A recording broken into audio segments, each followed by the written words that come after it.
Hello there, and welcome to Life Beyond Seen, where curiosity settles in gently and science takes its time, the way a tide rests against the shore before it pulls away again. Tonight we're drifting somewhere different, not into the places where the ocean roars or dazzles, but into the places where it barely breathes at all. The world under the waves is vast and loud in its own way, full of colour, motion and endless change. But there are corners of it where life hangs on by the thinnest thread. These are the quiet regions, the fading areas where the water loses its oxygen and the brightness of the sea dims into something still, heavy and waiting. They're called dead zones, though the name doesn't tell the whole truth. Even in the places where oxygen slips away and the currents slow down, something manages to endure. Something always finds a way to keep going. As we settle into this topic, imagine yourself drifting somewhere calm, not as a diver or a swimmer, just as an observer hovering above an ocean that looks perfectly ordinary from the surface. You wouldn't know that, beneath the soft rise and fall of the waves, there are areas where fish can't survive, where most creatures avoid passing through for more than a moment, where only the most stubborn or resourceful forms of life remain. We're heading there tonight, taking our time, letting each detail arrive naturally, because the story of what survives in these low oxygen pockets isn't rushed. It's steady, patient, and stronger than it looks, just like the organisms that live there. Before we drift too far into the darker parts of the sea, I'd like to know something simple. Where are you listening from tonight? And what time is it for you right now? Somehow it feels fitting to ask, because as we wander into these quiet regions of the ocean, each of us is meeting this moment from a different place, different light, different hour, and yet we're all stepping into the same stillness together. If you're here to unwind, relax, or let your thoughts settle after a long day, I'm glad you joined this small corner of calm. And if you find this space soothing or helpful, I'd truly appreciate a like or a subscription. It helps bring more listeners to this quieter side of science, where we take topics slowly enough that you can rest while learning about something new. Dead zones might sound dramatic, but they don't begin dramatically.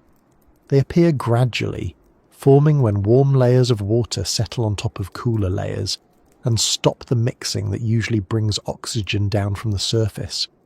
They grow when nutrients from farmland and cities wash into rivers and eventually reach the sea, feeding algae that bloom fast and die faster, leaving behind decay that uses up what little oxygen the deeper water had left.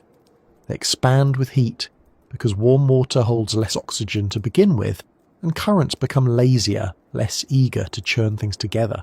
It's a combination of small changes, each one stacking onto the next until the water becomes inhospitable for most sea life. Not empty, not lifeless, but limited in a way that most creatures can't tolerate for long. We won't be speeding through any of this. The ocean doesn't, after all. It takes its time, and life inside these low oxygen areas takes even longer, stretching every moment of energy as far as it will go. That's why easing into this topic feels right. Instead of diving straight into the biology or the chemistry, we're going to wander toward them step by step, the same way the ocean drifts from healthy, oxygen-rich waters into these quieter, strained zones. Imagine the water column as a layered world. At the surface, sunlight passes through and fuels the bustling communities of phytoplankton, the drifting plants of the ocean that feed almost everything else at one level or another. Below them swim countless fish, some in schools, some wandering on their own, all relying on oxygen carried by the currents. Deeper still, light fades, temperatures drop, creatures adjust. But even far down, oxygen usually persists. It may be less plentiful, but it's still there. Enough for slow-moving animals, enough for patient hunters, enough for the countless small life forms that build the scaffolding of the ocean's ecosystems. But as we descend toward a dead zone, something shifts. The water stagnates. The animals thin out. The energy in the environment weakens. You might picture dead zones as quiet rooms at the bottom of the sea, but they aren't always deep. Some stretch across continental shelves. Some hug coastlines where river runoff feeds enormous blooms of algae. Others form in fjords or semi-enclosed seas where water circulation is naturally slow. And some drift through open water, low oxygen pockets floating like underwater deserts. They're different from one another, but they share the same defining drawback.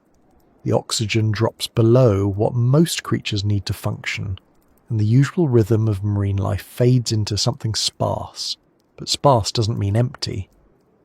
And this is where the story becomes interesting, because when the ocean pulls back its oxygen, only the organisms that have learned to work around that challenge remain. Some reduce their energy use until they nearly stop moving.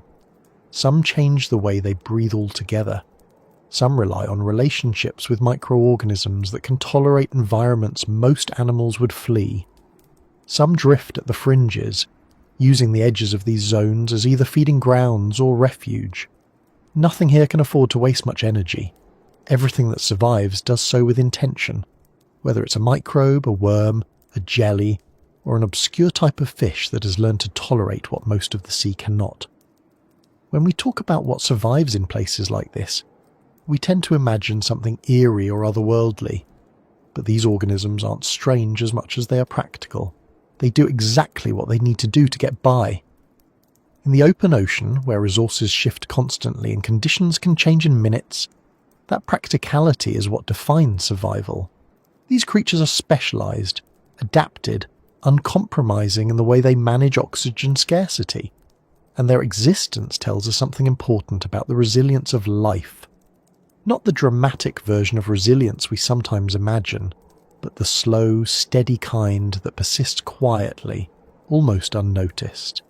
It's easy to overlook these organisms because they aren't always the ones we picture when we think of marine life. We tend to imagine dolphins, sharks, coral reefs, bright fish moving in huge schools. But the ocean's stability depends on far more than its vibrant surface dwellers. It depends on the invisible networks happening out of sight. Microbes that cycle nutrients even when oxygen disappears. Worms that burrow into sediments and push tiny amounts of water through the layers beneath them. Jelly-like drifters that move slowly enough to survive in places with nearly no oxygen at all. Silent workers that keep the system functioning even when conditions become difficult.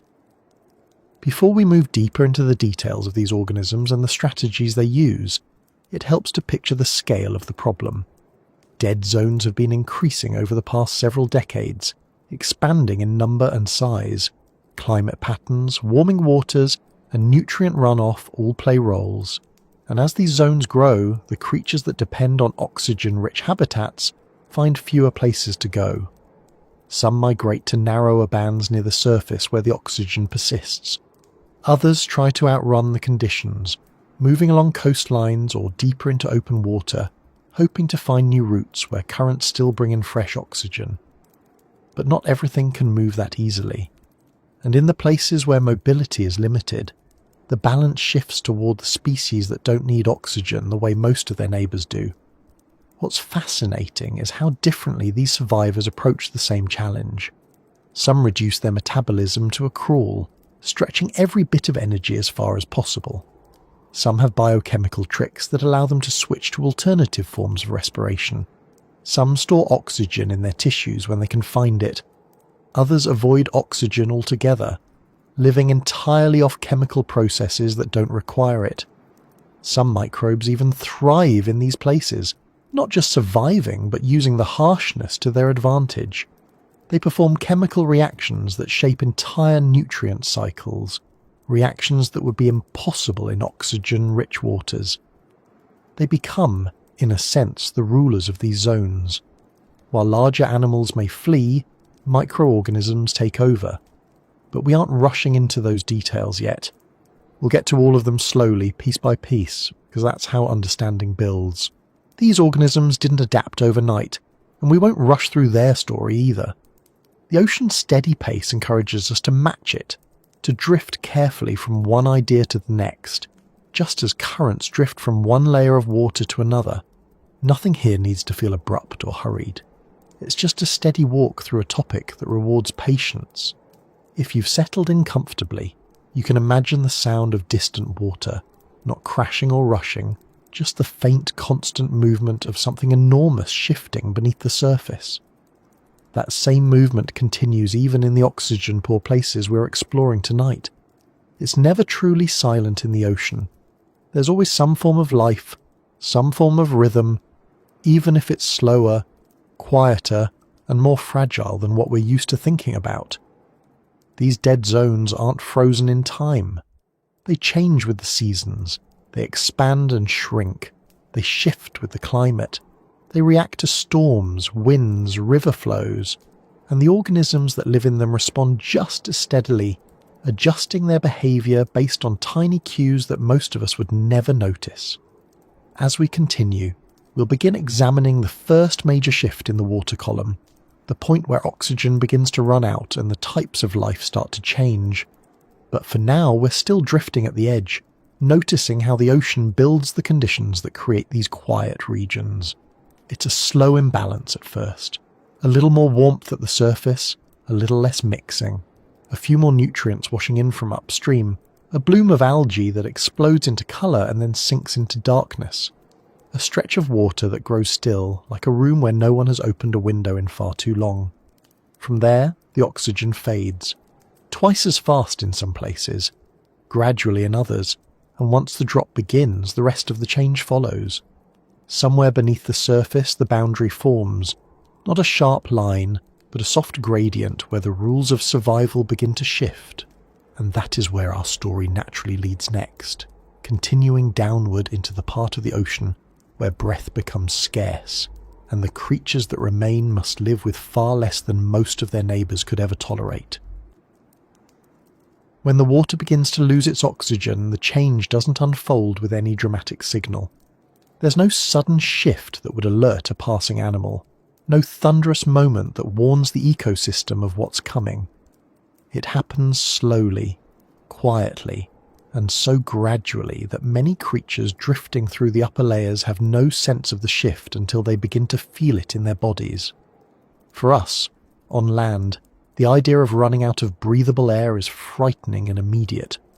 But for the ocean, the shortage builds in a way that feels more like a long sigh than an emergency. To understand what happens in these early stages, it helps to picture the water column not as an empty vertical space but as a layered environment, each part shaped by sunlight, temperature, movement, and the chemistry within it. Near the surface, the ocean is constantly interacting with the air. The wind pulls oxygen down into the upper waters as if stirring ingredients in a bowl. Waves push that oxygen deeper, helping mix the surface layer with what lies beneath it. The sunlight warms the upper water, creating a layer that is slightly lighter and more buoyant than the water below. Usually the cooler, heavier water sinks while the warmer water stays above it, and gentle mixing still happens between them. That constant motion allows oxygen to move downward, often slowly but consistently enough that life throughout the water column gets what it needs. But when conditions begin to shift, that natural mixing becomes disrupted. One of the first things that can disturb this balance is temperature.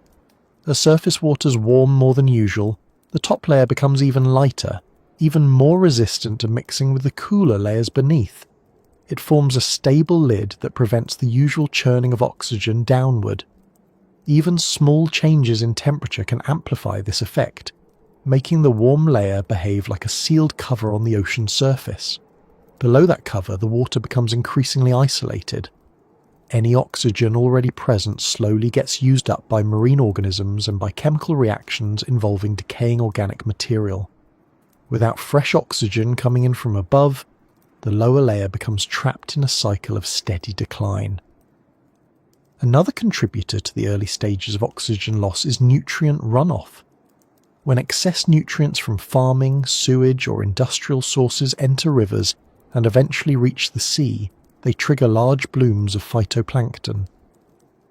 These microscopic plants grow rapidly in the presence of high nutrient levels, sometimes forming dense layers that stretch across many kilometers. At first, this might look like a good thing. After all, phytoplankton form the base of the marine food web. But the speed at which these blooms grow is far beyond what the surrounding ecosystem can handle. When the bloom collapses, millions of dead cells sink to deeper layers of water, where bacteria begin digesting them, and that digestion requires oxygen. The more material there is to break down, the more oxygen the bacteria consume. This creates one of the defining pressures on deeper water.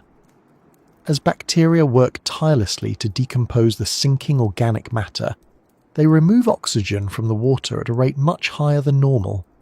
With the surface sealed by warm, buoyant water, and the deeper layers busy processing the remains of the bloom, the balance tips further toward hypoxia, the state of having too little oxygen to support most marine life. The organisms that depend on oxygen for normal activity begin to disperse. Many of them move upward into the thin layer where the wind still manages to supply the water with a steady amount of oxygen. Others migrate horizontally, following currents or coastline features that lead them toward waters with more mixing. But not all marine creatures move quickly or easily. Some are tied to their habitats, some are slow swimmers, and others simply don't sense the shift until the oxygen level falls below what they can tolerate. This point in the process is not yet a dead zone, it's more like the early stage of a long decline. The water still contains oxygen, just not enough for comfort. Fish passing through may begin to show signs of stress. Their gills work harder, their movements become less precise. Some species that rely on high levels of oxygen to fuel their energetic lifestyles are the first to retreat. Predators that hunt by bursts of speed often avoid low-oxygen waters entirely because their bodies cannot function effectively without more oxygen than these waters can provide. Many smaller organisms begin to drift away as well, either actively swimming or relying on currents to carry them to better conditions. As oxygen declines further, the water begins to change in ways that may not be visible, but are deeply significant. Chemical processes that normally occur in oxygen-rich waters slow down or cease altogether. Other processes, which only take place when oxygen levels are extremely low, begin to dominate. In the sediments on the ocean floor, microorganisms begin to switch to different metabolic pathways that do not require oxygen. These microbes use substances like nitrate or sulfate to extract energy instead. This switch introduces new chemicals into the water, some of which can accumulate and create additional challenges for larger marine organisms. Conditions become progressively more hostile to anything that relies on oxygen. In these moments, the first true shift in the ecosystem becomes clear. Animals that typically inhabit the bottom or midwater layers begin to abandon those zones. Crabs and shrimp crawl upward or outward, seeking fresher oxygen. Bottom-dwelling fish rise into shallower water, sometimes crowding into narrow bands near the surface. In severe years, fishermen report seeing large gatherings of fish swimming unusually close to the air-water boundary, appearing almost desperate for more oxygen. Other animals simply leave if they can, moving along the seafloor or through open water until they encounter conditions that better support their needs. Their absence begins to create gaps in the food web, leaving predators with fewer targets and herbivores with fewer grazers to keep algae in check. The decline in oxygen also affects larval stages of many marine creatures. Eggs, larvae and juveniles are often less capable of handling stressful conditions. Even if adults can tolerate low oxygen long enough to escape, the early stages of their species may not survive. This leads to delayed consequences that can affect entire populations years after the initial oxygen loss occurred. Recruitment, the process of new individuals joining the population, becomes unpredictable. Some species may experience a rapid drop in numbers not because the adults died, but because the next generation never had a chance. Despite this steady movement out of affected areas, not everything flees. Some organisms begin to adjust their behaviour, slowing their movements to conserve oxygen. Certain species of jellyfish tolerate low oxygen water far better than fish. They continue drifting, feeding and reproducing, even as the water becomes increasingly inhospitable for other creatures. Their ability to use so little oxygen allows them to thrive where others cannot. This can sometimes lead to temporary increases in jellyfish populations, as they encounter fewer competitors and predators in these dim, strained waters. Microorganisms respond even more quickly to the change. As oxygen levels drop, microbial communities reorganize. Some species disappear from the water column entirely. Others expand, multiplying rapidly because the conditions finally match their specialized metabolisms. These microbes are the first wave of survivors in hypoxic conditions. They take advantage of the chemical environment, using alternative forms of respiration and consuming compounds that would normally remain stable in oxygen-rich waters. Their activity reshapes the chemistry of the entire zone long before larger animals adjust to the transition. This process continues as long as the oxygen remains low and the conditions stay stable. But stability in the ocean is always temporary. Currents may shift, bringing in a small wave of fresher, oxygenated water. A storm might churn the layers and introduce oxygen downward. A change in wind patterns could cool the surface and allow mixing with the deeper layers. These events can temporarily ease the decline, slowing the onset of severe hypoxia. However, if the underlying causes remain, warm surface water, high nutrient input, slow circulation, the decline resumes as soon as the temporary mixing ends. What makes this phase particularly important is that the threshold between low oxygen and dangerously low oxygen is not as large as one might imagine. Once the water reaches a certain point, the decline accelerates. Every bit of organic material that sinks requires bacteria to metabolize it, which consumes even more oxygen. In warm water, bacteria become more active, speeding up the rate at which oxygen disappears. This creates a feedback loop. Warmer water leads to less mixing, which leads to more blooms, which send more organic matter downward, which leads to more bacterial activity, which removes even more oxygen.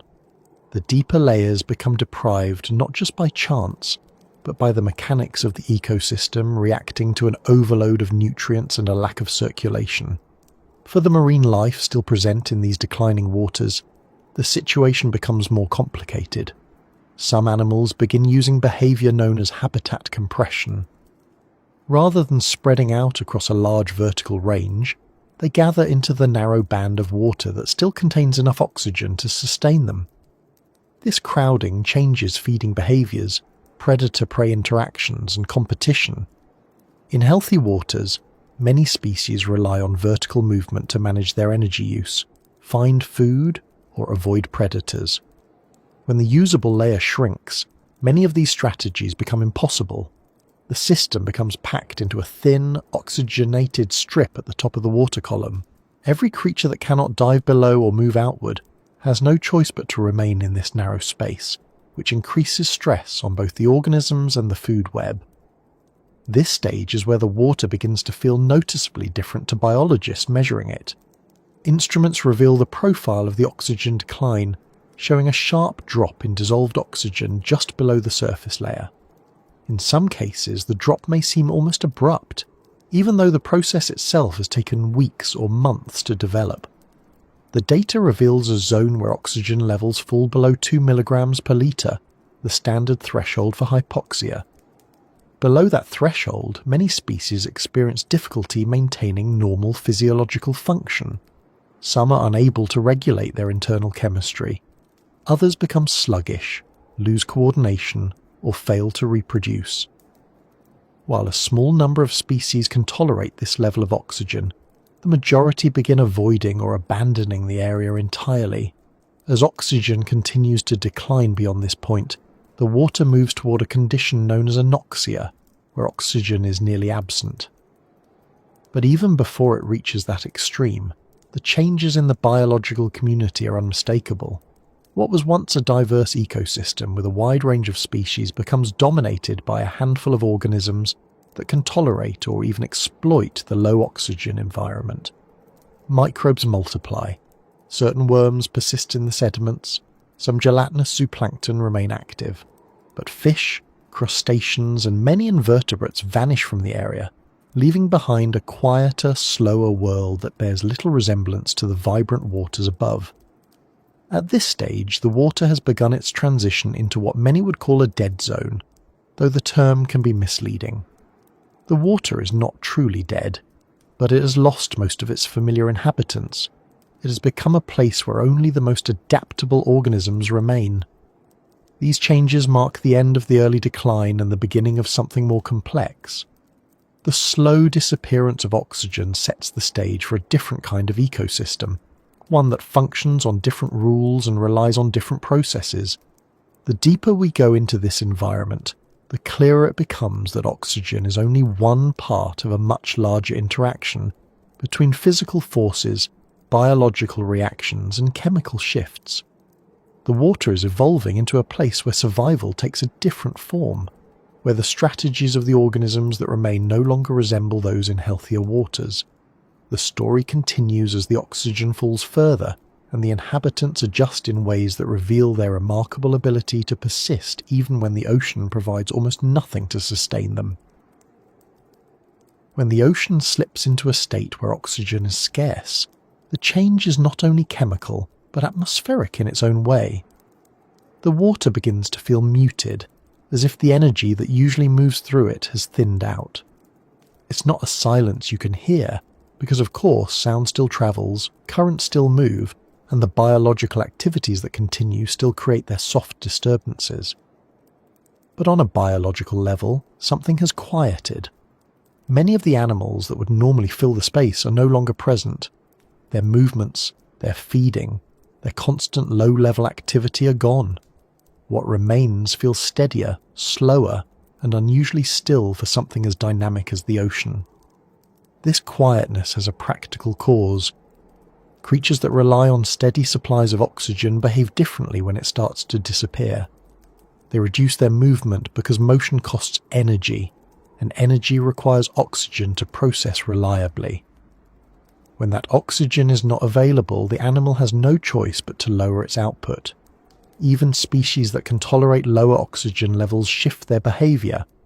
A fish that normally makes sudden, powerful escapes from predators becomes hesitant. A crab that would eagerly explore its surroundings begins to withdraw, saving energy for the essential functions it cannot avoid. This collective reduction in activity creates an environment where almost every organism appears to be holding back, waiting for conditions to improve or for the water to bring something more supportive. The water itself doesn't slow down in a literal sense, but the interactions within it do. Fewer animals are chasing each other. Fewer are grazing the algae or moving through the sediments. But it is not only the absence of familiar marine life that creates this calm. The microorganisms that thrive in these places behave differently too. They may be active, but their activity is microscopic, hard to visualize, and lacking the visible cues that larger animals create. The calm isn't a complete absence of life. It's an absence of the familiar signs of motion that we associate with ocean ecosystems. When scientists observe hypoxic waters, they describe the water column as having an altered structure. It is stratified more sharply than normal. The boundaries between layers are more distinct. Warm water remains above, cooler water sits below, and the mixing between them is minimal. This separation gives the water a layered quality that reinforces the impression of stillness. The layers don't blend easily. They stay in place unless forced by storms or strong winds. In these stratified zones, the calm is not a peaceful state, but a consequence of physical separation within the water column. The ocean becomes partitioned into regions that behave independently rather than working together as a single circulating system. This partitioning also affects how light moves through the water. In oxygen-rich areas where plankton flourish in balanced numbers, the interaction between light and water is dynamic. As phytoplankton grow, die, and move, light is absorbed and scattered. In newly hypoxic areas, the abundance of decaying organic matter and the changes in microbial communities can alter how light penetrates the surface. Sometimes the water becomes murkier, with a brown or green tint from the remnants of algal blooms. In other places, the water beneath the surface takes on a darker, more stagnant appearance, as if the light is struggling to reach the depths where oxygen has vanished. biologists who study hypoxia often speak of the water having a flat character during these conditions. That word may sound imprecise, but it reflects a real observation.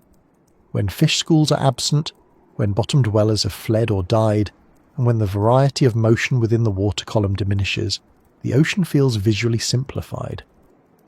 There are fewer layers of movement, fewer reactions, fewer small shifts that usually create the sense of a living system.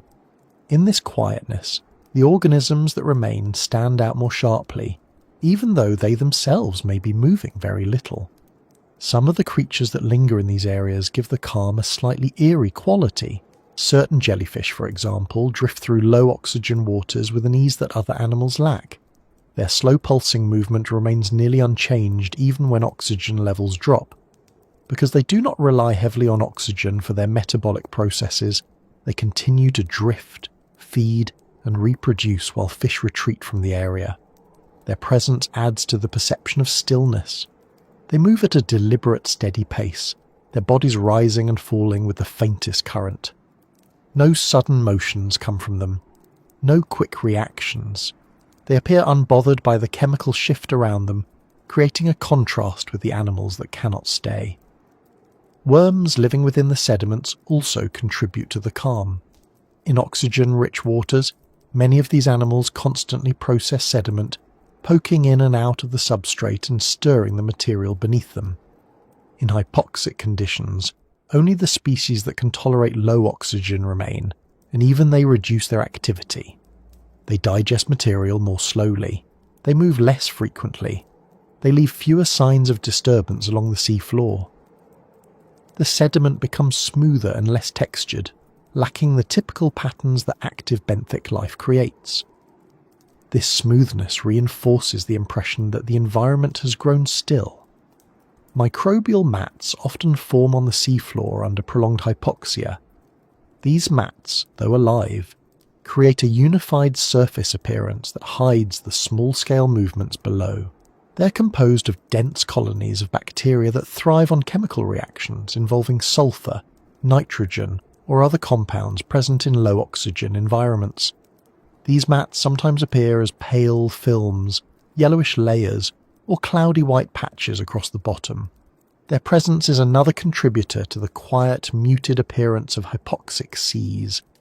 They cover the ground where sea stars, clams, and mobile crustaceans would normally leave traces of their activities.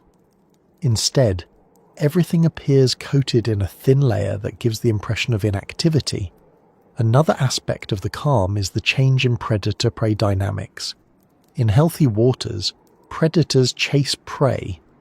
Prey attempt to evade them. These interactions generate bursts of movement and energy. In hypoxic regions, these patterns collapse. Fish capable of leaving do so, reducing the number of hunting opportunities.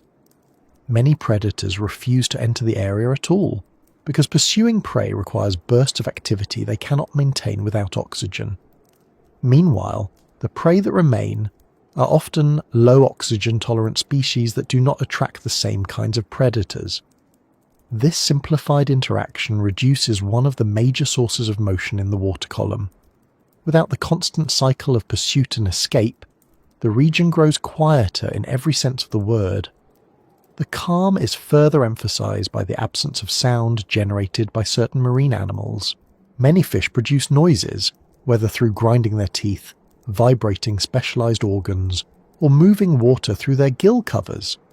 Crustaceans like snapping shrimp create sharp, clicking sounds. When these species leave hypoxic regions, those sounds disappear. Hydrophone recordings show noticeable differences between oxygen-rich areas and hypoxic ones.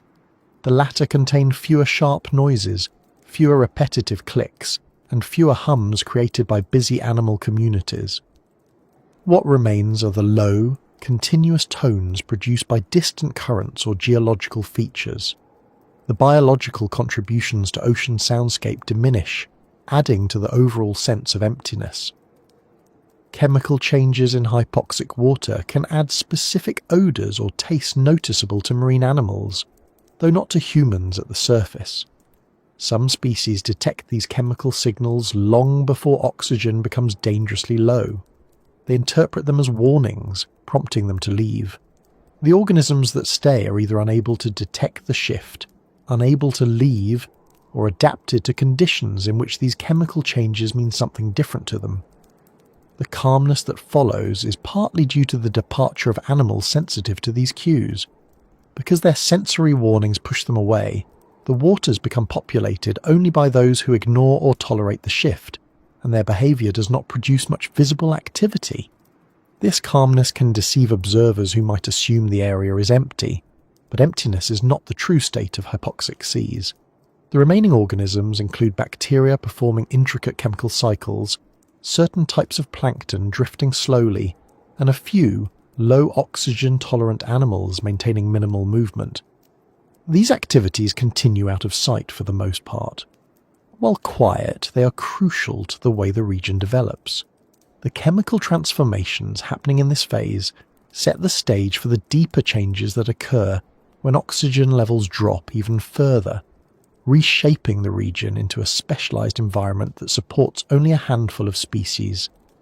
The calm of hypoxic seas also creates a transitional zone between habitable and uninhabitable water. Fish that approach the boundary often hesitate, sensing the low oxygen with receptors in their gills. They may swim along the edge, repeatedly testing the water before turning back. This behaviour is seen in many species and contributes to a concentrated band of activity at the upper boundary of the hypoxic layer. Above that boundary, animals remain active. Below it, their numbers drop sharply. The boundary acts like a dividing line that separates movement from stillness. Observers sometimes describe this as if the ocean had placed an invisible ceiling beneath which the usual inhabitants refuse to descend. The result is an unusual contrast between the turbulent life above and the subdued world below. The longer hypoxic conditions persist, the more pronounced the calm becomes. Sediments accumulate organic material without the usual processing from active bottom dwellers. Microbial films expand. Jellyfish drift through open waters that would normally be full of fish. Small crustaceans that can tolerate low oxygen move slowly along the bottom, and their reduced activity contributes further to the sense of stillness. Because these organisms often have slower metabolisms, their movements follow a consistent, steady pattern rather than the unpredictable bursts typical of many marine species. This gives the entire region a measured, unvarying quality that stands out from the usual variability of ocean life. Even the currents interact differently with this environment. In healthy waters, currents can trigger a chain reaction of activity.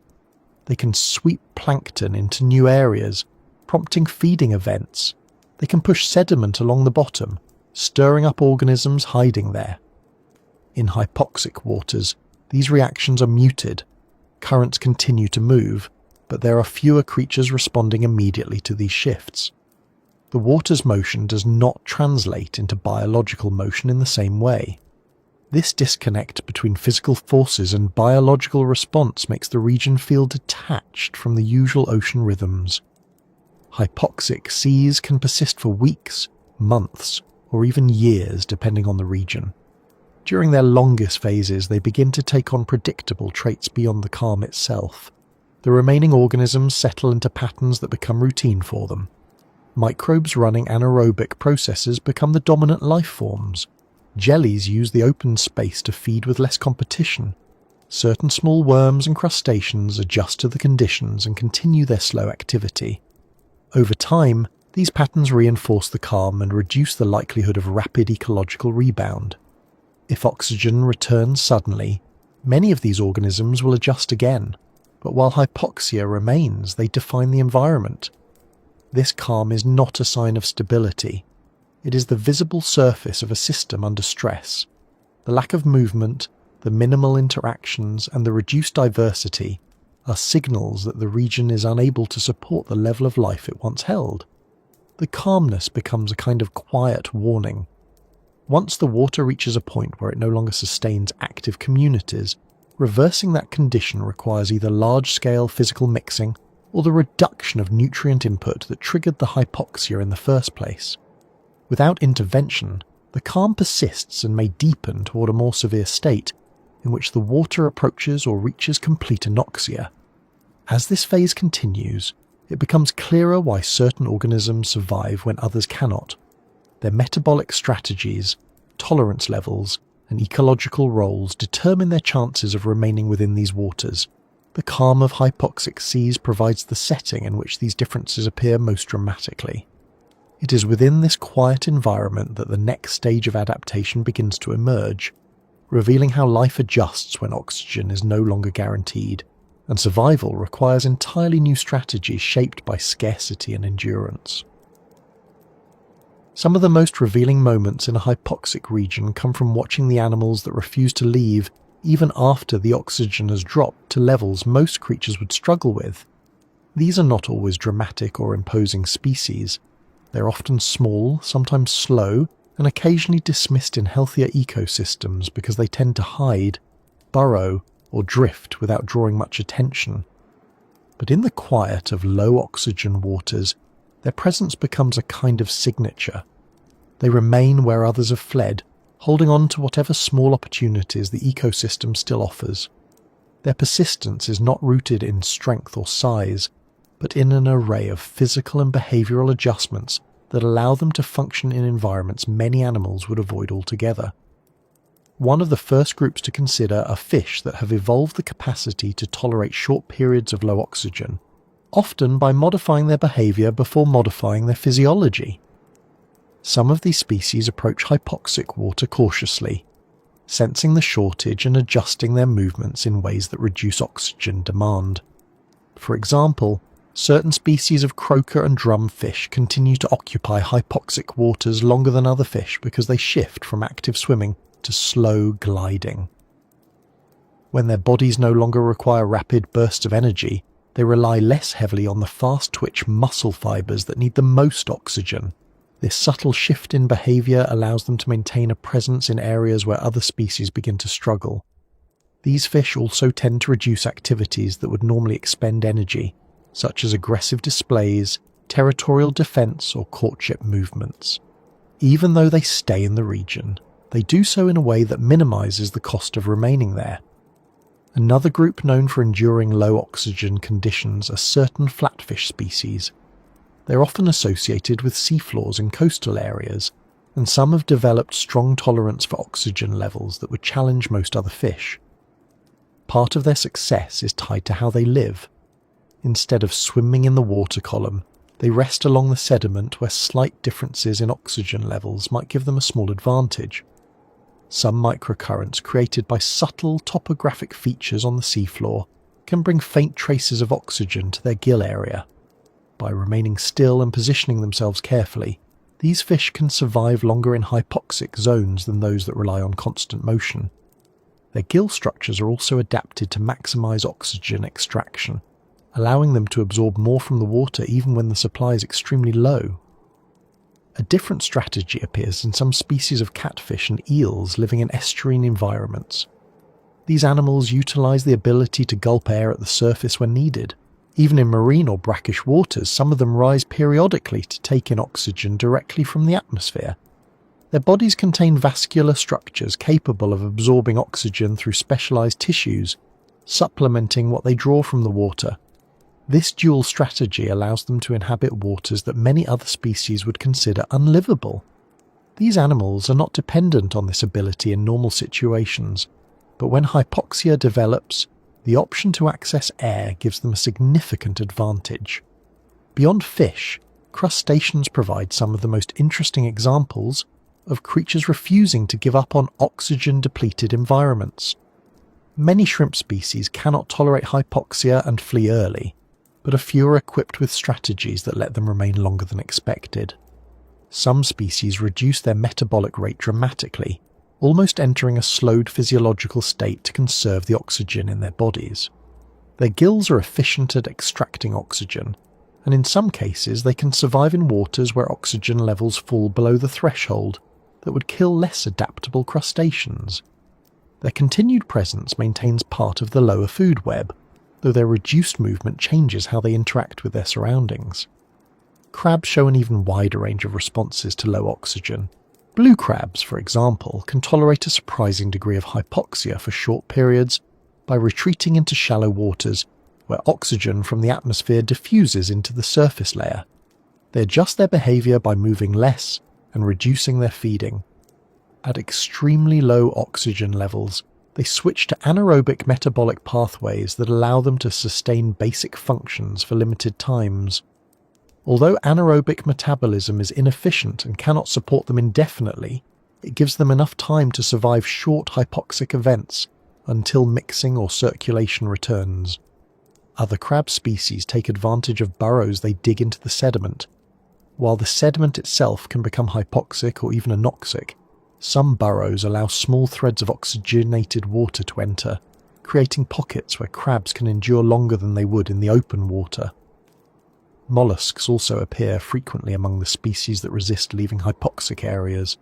Some bivalves, such as clams and oysters, are sessile organisms that cannot simply swim away from low oxygen.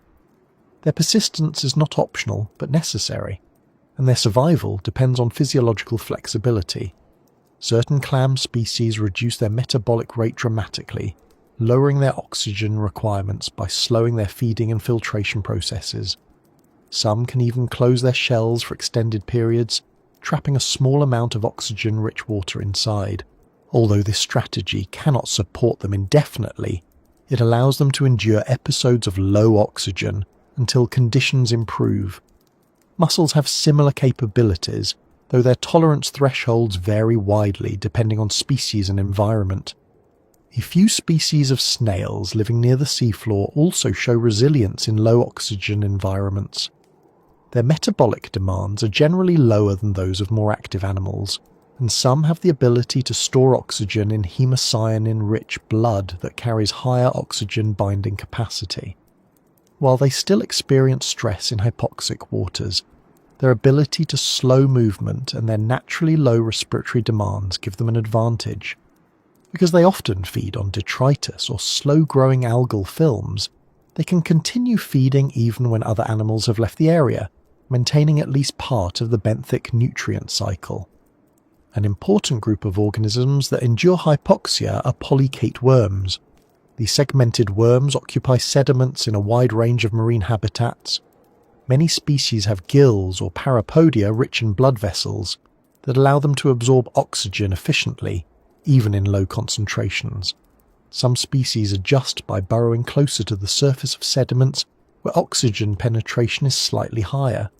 Others shift to anaerobic metabolic pathways temporarily. Polychaetes often dominate hypoxic sediments because their adaptations allow them to persist where less flexible species cannot. Their continued activity helps sustain sediment turnover, even at reduced rates, preventing the seafloor from becoming entirely inactive.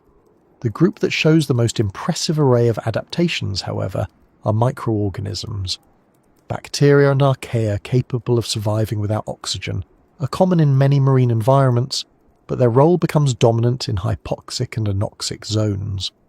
Some bacteria switch from oxygen-based metabolism to nitrate reduction, sulfate reduction, or even the use of metals like iron or manganese as electron acceptors. These processes create byproducts such as hydrogen sulfide, which can accumulate in the water and sediment. Despite this, the bacteria continue to thrive because their metabolic pathways are designed to operate efficiently in the absence of oxygen. Their presence shapes the chemical landscape of hypoxic areas and often determines which larger organisms can tolerate the surrounding conditions. Other microbial groups specialize in detoxifying compounds produced in low oxygen environments. For example, sulfur-oxidizing bacteria use hydrogen sulfide generated by anaerobic microbes as a source of energy, converting it into less harmful substances. These bacteria form dense mats in some hypoxic and anoxic zones, creating visible layers along the seafloor. While these mats might appear lifeless to the casual observer, they are actually signs of thriving microbial communities. Their activity not only keeps certain harmful compounds in check, but also provides a form of primary production in environments where traditional photosynthesis is not possible. In some cases, microbes and larger organisms form partnerships to survive low oxygen conditions. Certain bivalves host symbiotic bacteria inside their tissues. These bacteria process chemicals from the surrounding water or sediment, providing nutrients to the host animal in exchange for shelter. These partnerships allow the host organisms to survive in places where they would otherwise be unable to feed effectively. The presence of symbionts gives them access to chemical energy sources unavailable to animals, relying on oxygen-driven metabolic pathways. Even within the water column, certain zooplankton species show unexpected tolerance for hypoxic environments. Some copepods, for instance, have been observed moving within low oxygen layers for brief periods.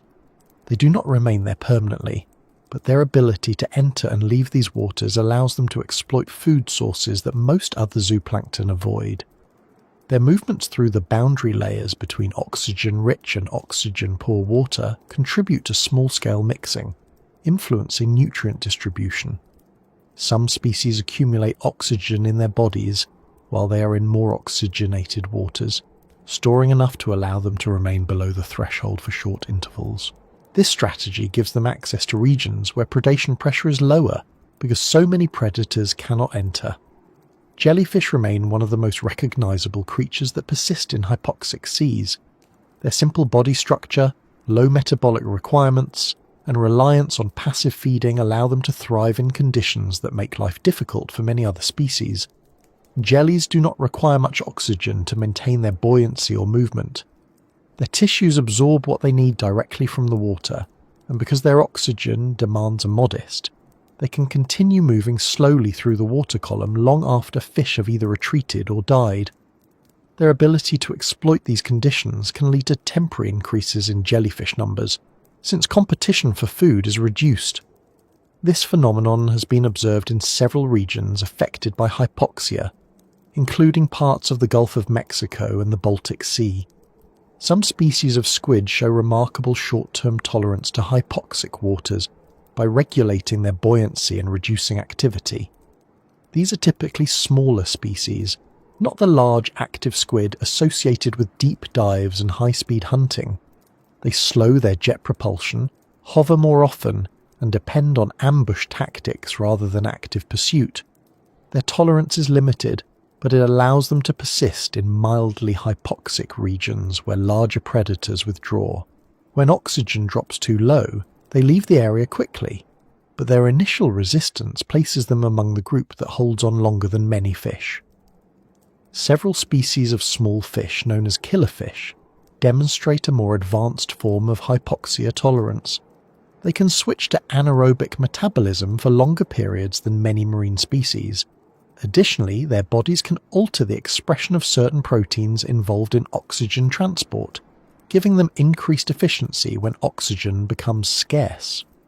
Some killifish populations live in estuaries where hypoxia is a regular seasonal event, allowing them to develop both physiological and genetic adaptations over time.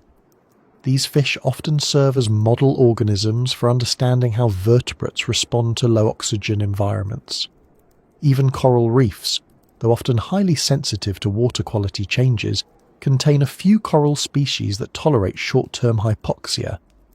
These corals slow their respiration, rely more heavily on stored energy, and reduce the activities of their symbiotic algae. Their tolerance is limited, but in certain lagoons and reef flats, hypoxic episodes occur regularly, and these corals have adapted to endure temporary reductions in oxygen. Their survival does not mean the reef remains healthy, but their persistence shows that some reef organisms have more flexibility than expected. The creatures that remain in hypoxic waters are not defined by a single trait. Their success comes from a combination of physiological capacity, behavioral adjustments, and ecological positioning. Some rely on storing oxygen, some depend on reduced metabolism, some access air when needed. Some form symbiotic relationships that remove them from the constraints of oxygen-dependent feeding. These strategies reveal how varied the responses to hypoxia can be. They also show that low oxygen environments, while stressful, do not eliminate life entirely. Instead, they filter the ecosystem, leaving behind only the species equipped to endure scarcity. Understanding these organisms helps explain what happens next in hypoxic seas. As oxygen continues to decline, the balance shifts further towards species with anaerobic metabolic pathways or chemical-based energy strategies. The organisms discussed here represent the final group that can still function with limited oxygen, before the environment transitions into something even more restrictive. Their resilience forms the bridge between hypoxic waters and the deeper, more extreme conditions that follow when oxygen disappears almost completely, shaping the next stage of how life adjusts to the challenges of a changing ocean. In low oxygen regions where most animals flee or falter, the organisms that remain often share one remarkable trait. They have mastered a way of living that uses as little energy as possible. Instead of relying on speed, constant feeding, or rapid responses to changes around them, these creatures survive by reducing every unnecessary cost. In an environment where oxygen defines the limits of activity and food may become scarce, their entire lives revolve around conserving resources. To understand how they function, it helps to picture an ecosystem where the rules have shifted. Movement is expensive, growth is slow, feeding is unpredictable. Everything depends on stretching limited energy across long spans of time. Many animals that stay in hypoxic waters do so not because they are robust in the usual sense, but because they are efficient. Their energy budgets are designed to support slow living. One of the primary adjustments seen in these organisms is a drop in metabolic rate. By slowing the rate at which their cells consume energy, they reduce their need for oxygen. This isn't a temporary response triggered only during severe stress. In many cases, their baseline metabolism is naturally low, giving them an advantage whenever oxygen becomes scarce. Some species reduce their metabolic activity even further when conditions worsen, entering a sustained state where only essential functions continue. Worms living in near anoxic sediments are good examples of how slow living works in practice. Many polychaete worms found in hypoxic zones have evolved to function with minimal oxygen intake. Their bodies are slim, allowing oxygen to diffuse across a larger relative surface. They move slowly and deliberately in the sediment, limiting their muscle contractions to the smallest motions needed for feeding or repositioning. These worms often rely on stored energy reserves, using them gradually. When food becomes available, they feed efficiently, but they do not depend on a constant supply. Their digestive systems can handle low-quality organic matter that other species may ignore, allowing them to thrive on leftovers within the environment. Some bivalves use an even more strategic approach. When oxygen drops, they close their shells tightly, keeping only the bare minimum of water inside. By sealing themselves, they create a microenvironment that contains slightly more oxygen than the surrounding water. Inside the shell, metabolic activity slows dramatically. These organisms may remain closed for hours or even days, depending on the oxygen levels and the temperature. While sealed, they rely entirely on anaerobic metabolic pathways, breaking down stored compounds in a way that allows them to function temporarily without new oxygen coming in. The trade-off is a build-up of metabolic byproducts, but once conditions improve, they open and allow the fresh water to flush these waste products away. Gastropods in these regions take a similar approach. Many small snails reduce their feeding frequency and movement, conserving energy by relying on stored resources. Snails have slower metabolisms by default, and in hypoxic environments this feature becomes a significant advantage. Their feeding strategy, which often involves scraping films from surfaces or consuming soft organic material from sediments, does not require rapid motion. They can remain nearly still for long periods before resuming gentle movements that use minimal oxygen. Some crustaceans embrace slow living with surprising precision. A few amphipod and isopod species reduce their activity during oxygen decline, exhibiting long periods of near immobility. Their bodies are efficient at absorbing small amounts of oxygen from the water, and they can continue minimal activity even when their environment becomes severely hypoxic. Their feeding habits often centre on detritus, which remains available even after fish and larger animals leave. This gives them a stable, if limited, food source that supports their low-energy lifestyle. Large animals rarely fit the slow-living strategy because their bodies require more oxygen to support tissue maintenance and movement. Yet there are exceptions. Some species of sea cucumbers living in low-oxygen basins have evolved to reduce their activity to almost imperceptible levels. These animals sift through sediment slowly, taking in small amounts of organic matter. Their bodies can tolerate long periods of low oxygen exposure by moderating their internal chemical processes. Sea cucumbers have a fluid body structure that requires little muscular effort to maintain, making them surprisingly resilient in harsh conditions.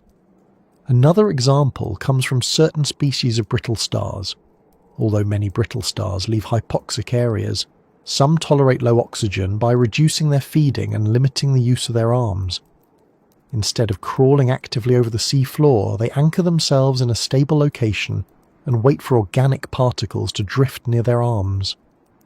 Their tube feet move slowly to capture bits of food, and their internal processes adjust accordingly. They do not grow quickly or reproduce at high rates, but they survive by minimizing their demands on the environment. Jellyfish, though often associated with drifting rather than active locomotion, are prime examples of organisms that naturally use very little energy. Their bodies consist largely of water and require minimal oxygen to maintain their basic life processes. They pulse slowly through the water, letting currents carry them rather than forcing movement. Their feeding strategy relies on tentacles that passively capture prey. This combination of traits allows them to persist in environments where most fish cannot remain. In low-oxygen seas, jellyfish may become some of the most active organisms simply because others have slowed down even more. Their presence in hypoxic waters is not a sign of thriving conditions, but an indication of which species can tolerate the demands of the region without exceeding their oxygen limits. Microbial life also excels at slow living. Many bacteria in low-oxygen regions have evolved metabolic pathways that operate efficiently under minimal energy availability. Some use sulfate or nitrate instead of oxygen, switching to biochemical processes that yield far less energy per molecule but require no oxygen. Their growth rates slow accordingly. These microbes may divide infrequently, maintain small cell sizes, and use available nutrients cautiously. Even so, they remain the dominant force driving chemical changes within hypoxic environments.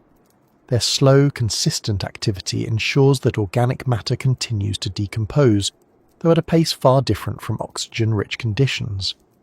One of the most striking examples of slow living occurs in microbial mats that develop on the sea floor. These mats are dense communities of microorganisms layered on top of each other. The bacteria at the surface perform one set of reactions, often involving the oxidation of sulfur compounds. The deeper layers house bacteria that rely on compounds produced above them. The entire system runs on slow but steady chemical exchanges.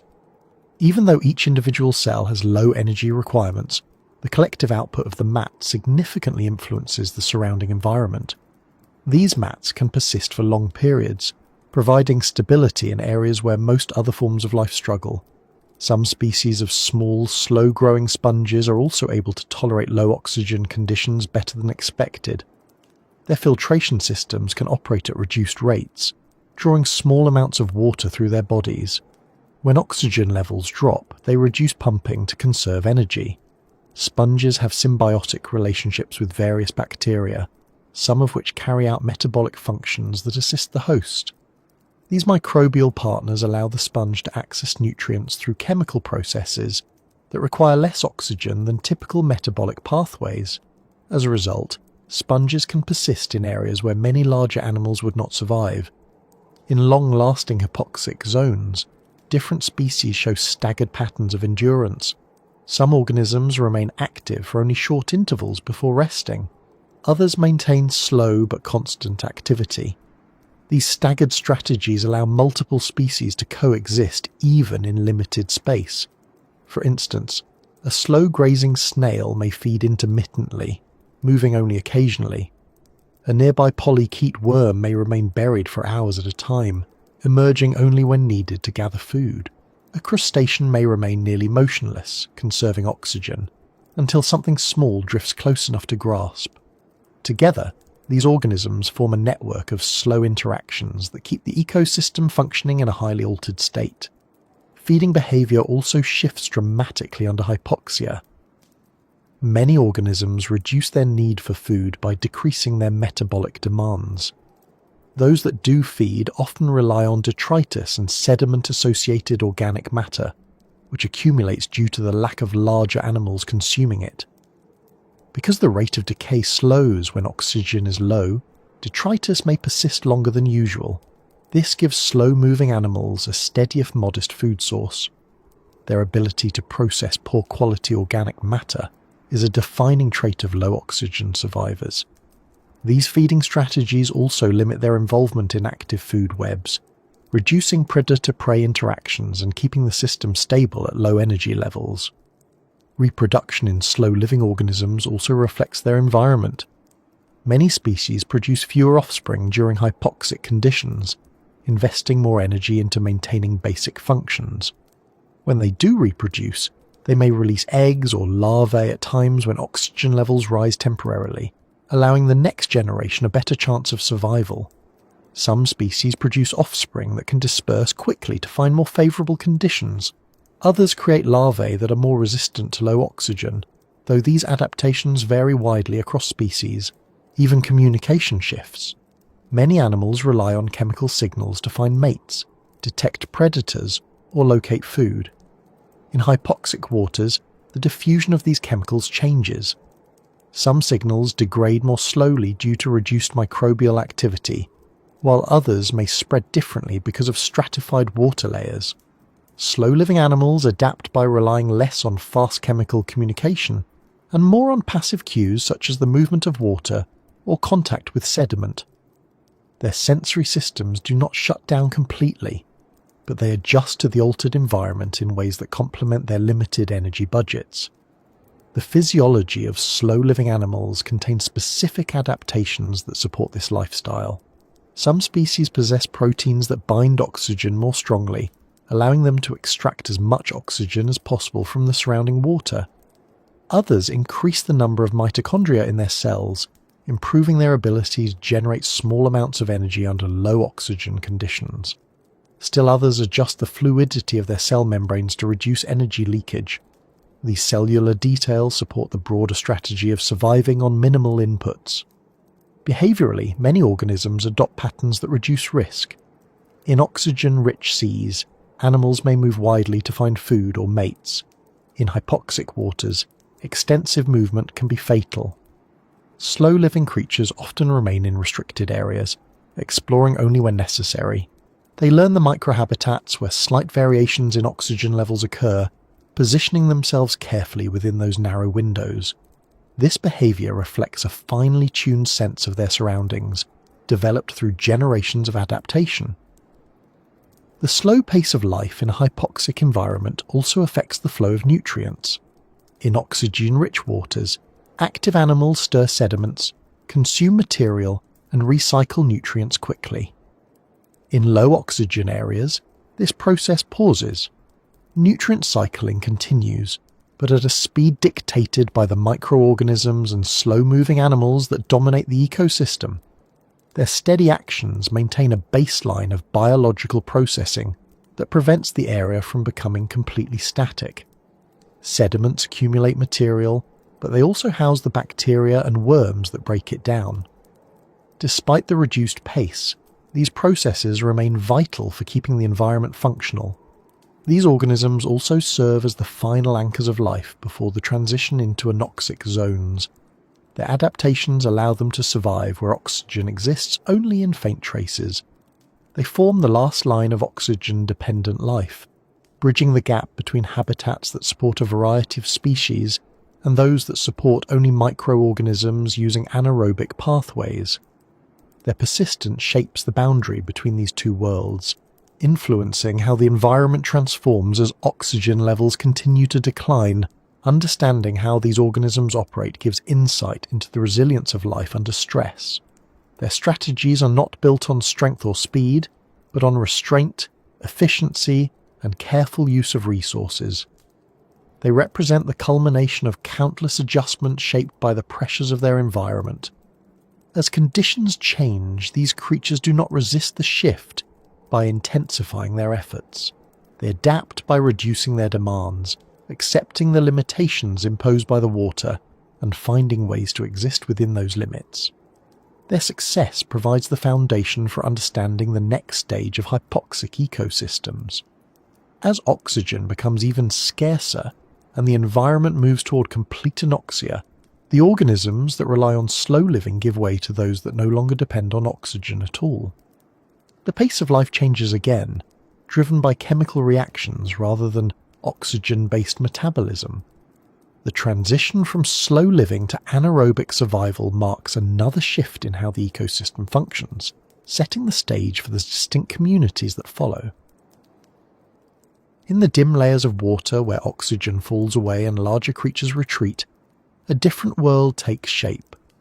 It is not marked by fast movement, colourful displays, or the familiar interactions seen in well-oxygenated seas. Instead, the activity shifts to scales too small for the human eye to detect. This is where vast microbial communities take over. Their presence may seem subtle, but their impact shapes almost every chemical process in hypoxic zones. These microorganisms do not rely on oxygen as their main energy source, and in many cases they function better when oxygen is nearly absent.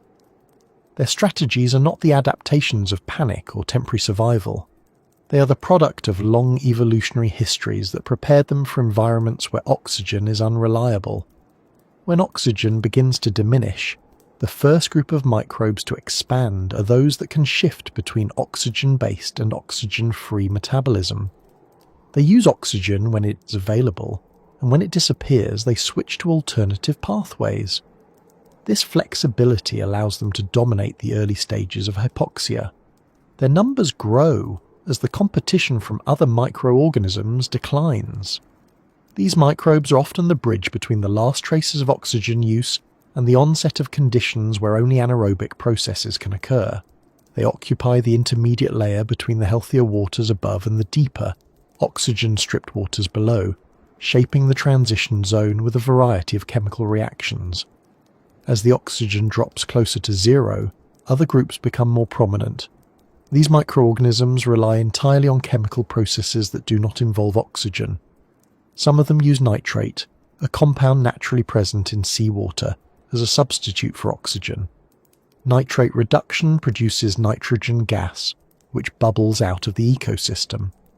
This process removes nitrogen from the water, influencing nutrient cycles in ways that extend far beyond the boundaries of the hypoxic zone.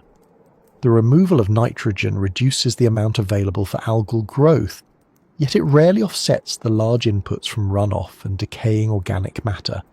Still, the activity of these microbes forms a critical part of how hypoxic waters evolve chemically. Another major group includes sulfate-reducing bacteria. These microorganisms use sulfate instead of oxygen or nitrate. Sulfate is abundant in seawater, and these bacteria can thrive in deep sediments or stagnant water where oxygen has vanished completely. Their metabolic activity produces hydrogen sulfide, a compound known for its distinct smell and its toxicity to many forms of life. Hydrogen sulfide accumulates when water circulation is weak, and under certain conditions it builds up to concentrations that could be harmful if released rapidly. The presence of hydrogen sulfide in sediments is often a sign that sulfate-reducing bacteria dominate the deeper layers of hypoxic or anoxic regions. The hydrogen sulfide produced by these microbes becomes the energy source for yet another microbial group. Sulfur-oxidizing bacteria take advantage of this compound, using it to fuel their metabolic processes.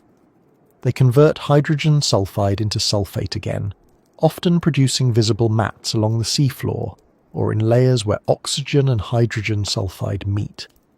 These mats can be pale, yellowish, or white, and their spread indicates that sulfur cycling has become the primary mode of life in the region. The presence of these mats is a clear sign that the microbial empires in hypoxic zones are not only diverse but intricately connected. The activity of one group feeds another, and these relationships drive the stability of the ecosystem in ways that larger animals cannot replicate. In many hypoxic zones, the water column becomes stratified into layers defined not by temperature or salinity alone, but by microbial activity. Near the top of the hypoxic layer, bacteria that can tolerate small amounts of oxygen thrive. Slightly below them, nitrate-reducing bacteria dominate. Deeper still, sulfate-reducing and sulfur-oxidizing communities take over, creating a gradient of chemical processes stacked like invisible tiers.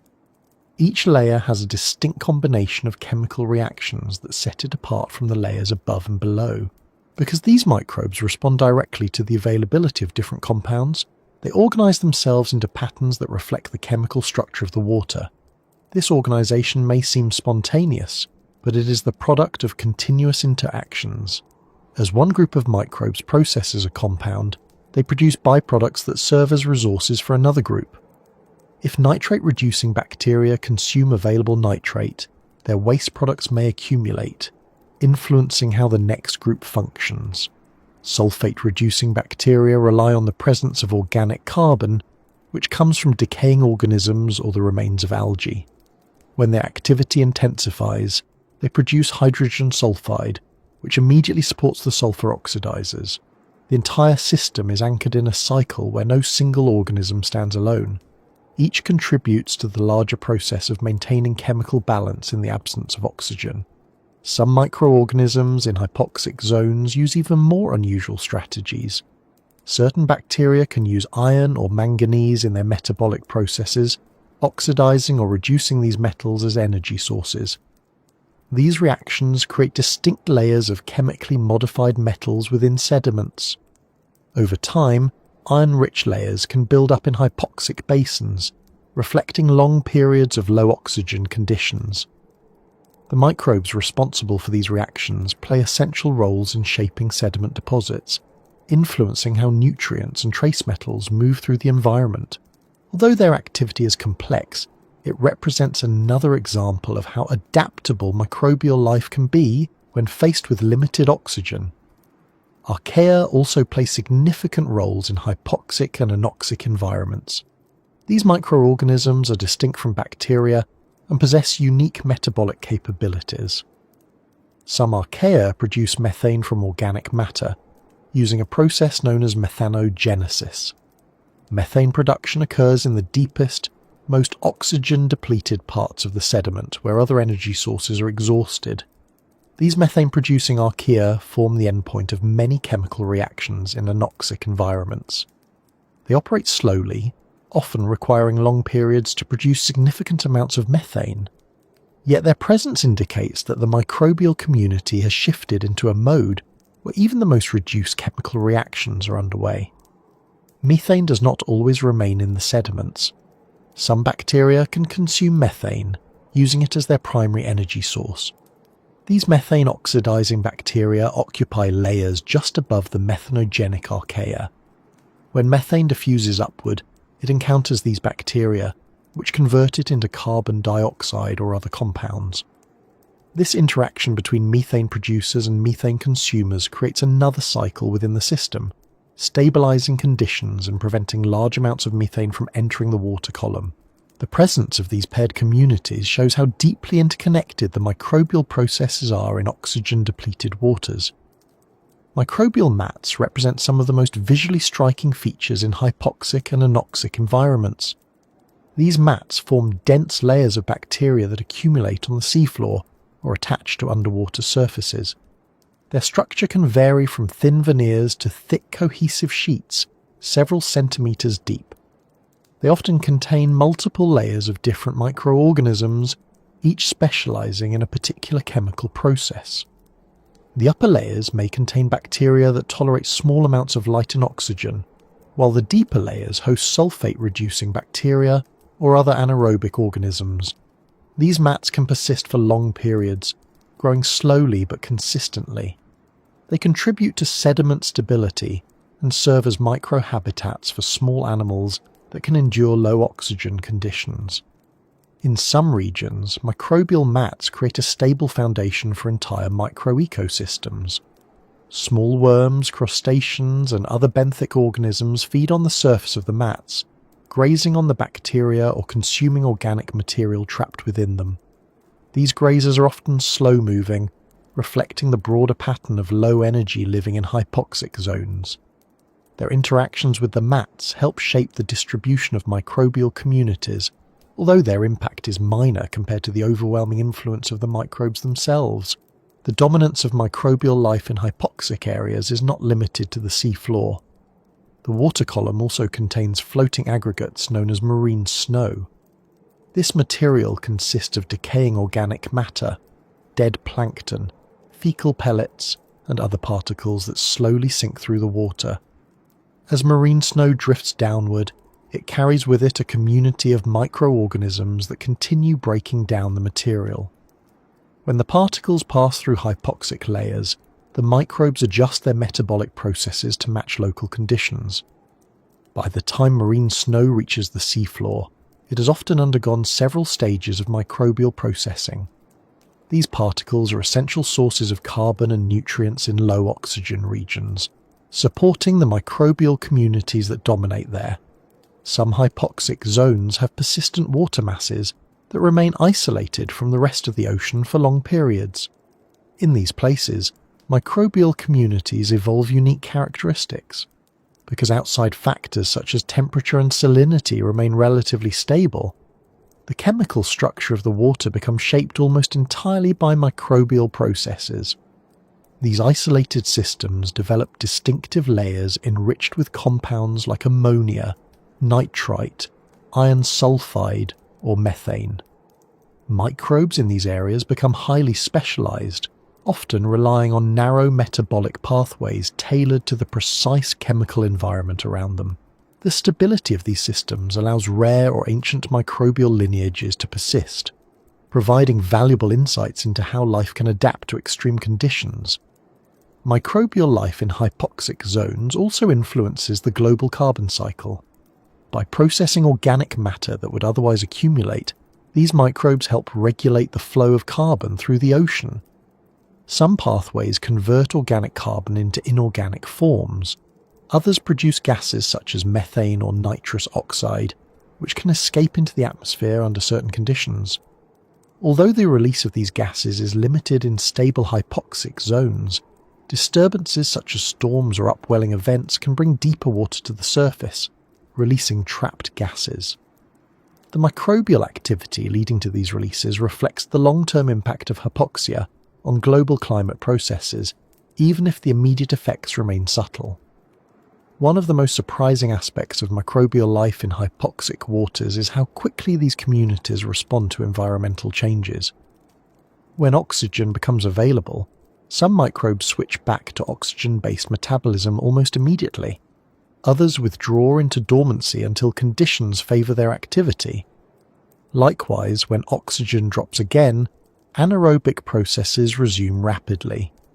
This adaptability ensures that hypoxic zones remain chemically active regardless of fluctuations.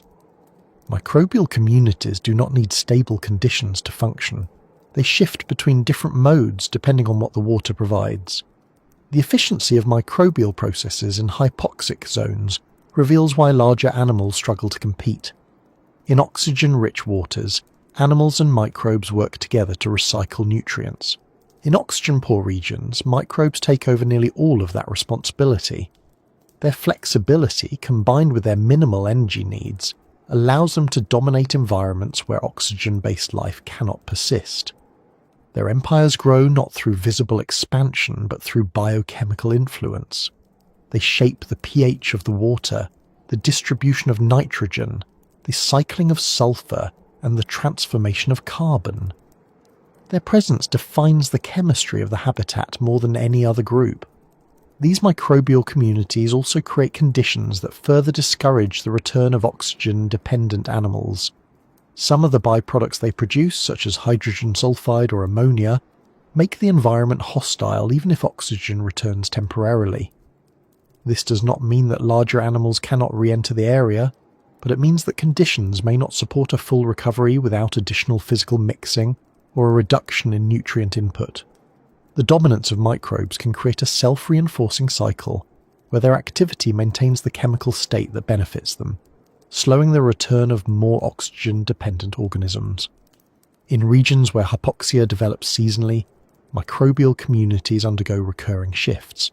During periods when oxygen increases, some anaerobic processes slow down. When oxygen declines again, those same pathways re-emerge. Over time, these cycles select for microbes capable of rapid adjustment. The result is a stable but flexible community capable of functioning throughout the year. These patterns reveal the resilience of microbial empires. They adapt continually, responding not only to long-term changes, but also to short-term fluctuations in water chemistry. Understanding these microbial communities is essential for grasping how hypoxic zones develop and persist. Larger organisms may draw attention when they flee or die, but the underlying mechanics of the ecosystem depend on the microorganisms that remain. They are the ones that define the chemical environment, process the organic matter, and determine how nutrients move. Their activities shape the habitat in ways that affect everything around them. This microbial dominance marks a point where the ecosystem has shifted entirely away from the patterns common in oxygen-rich waters. As the oxygen continues to decline or remain absent, these microbial processes intensify, creating the conditions that define the next stages of hypoxia, where only organisms that can exploit the margins or drift through the boundaries continue to function within the evolving system. In the low oxygen layers of the ocean, where the water feels heavy and the usual rhythm of marine life fades, a particular group of creatures continues to move with surprising persistence.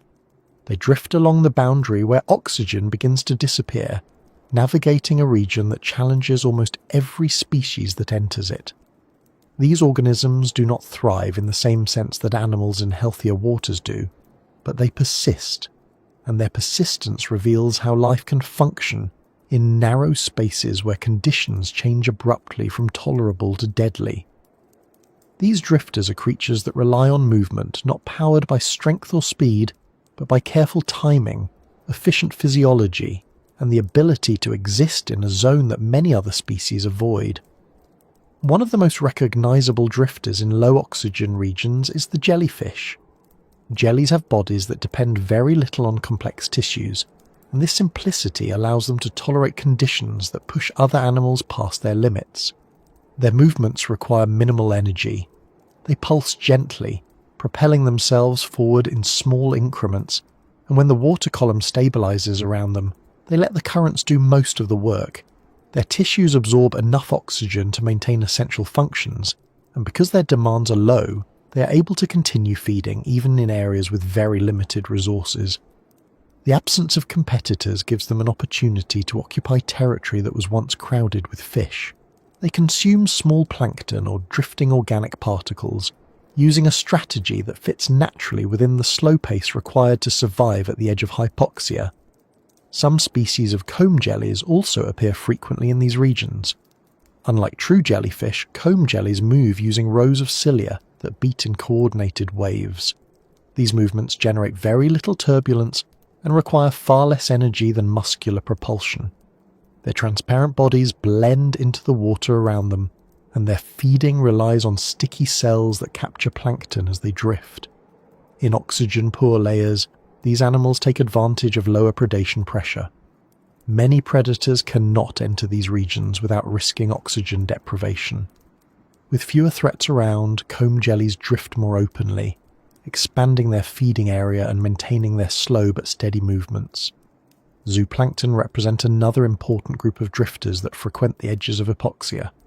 These small organisms include copepods, amphipods, krill, and various larvae of fish and invertebrates. In oxygen-rich waters, zooplankton engage in vertical migrations, travelling upward at night to feed and downward during the day to avoid predators. In hypoxic waters, these migrations become more complicated. Many zooplankton approach the low oxygen layer cautiously. Some remain just above the boundary, using it as a refuge where predators cannot follow. Even though they cannot stay in the hypoxic layer for long, their brief visits allow them to exploit resources unavailable in the layers above. Copepods in particular have shown an ability to enter and exit low oxygen waters in short intervals. Their movements are rapid but controlled. They swim down, gather what food they can, and return upward before oxygen levels drop below their tolerance threshold. The energy cost of these movements is significant, but the reduced predation pressure makes the strategy worthwhile. In healthy waters, copepods face threats from fish, jellyfish, and larger zooplankton. In hypoxic waters, many of these predators retreat. This gives copepods a temporary advantage. Their resilience lies not in the ability to withstand low oxygen, but in the ability to judge how long they can remain near its edge. Some krill species exhibit similar behaviour, though they generally avoid deep hypoxia due to their high oxygen demands. They often gather at the upper boundary, forming dense layers that track the thin band where oxygen begins to decline. These aggregations attract a few oxygen-tolerant predators that remain near the boundary, creating a narrow zone where life is compressed into a tight vertical space. Krill depend heavily on oxygen to power their constant swimming, and so they rarely enter deeper hypoxic layers, but their presence near the edge reveals how tightly the ecosystem connects to this boundary. Various larvae also drift along this narrow region. Larvae of fish, crustaceans, and mollusks often remain in higher oxygen waters, but during certain developmental stages some drift into lower layers. These larvae rely on small body size and lower metabolic demands to persist temporarily in conditions that would be difficult for adults. Their presence near the edge reflects both accidental drift and intentional use of a region where predators are less abundant. For some species, the boundary acts as a temporary refuge. For others, it becomes a risky passage they must survive as they grow. Drifting animals in these regions often rely on density differences in the water to maintain their positions. Many zooplankton possess oil droplets or gas-filled structures that allow them to regulate buoyancy. These adaptations generally assist them in moving between layers, but they also help them remain near the hypoxic boundary without sinking deeper. Some species actively avoid sinking by making small, rapid movements. Others use minimal burst of energy to correct their position whenever they drift too far downward. The balance between buoyancy and active control determines how long they can remain near the edge without entering lethal oxygen levels.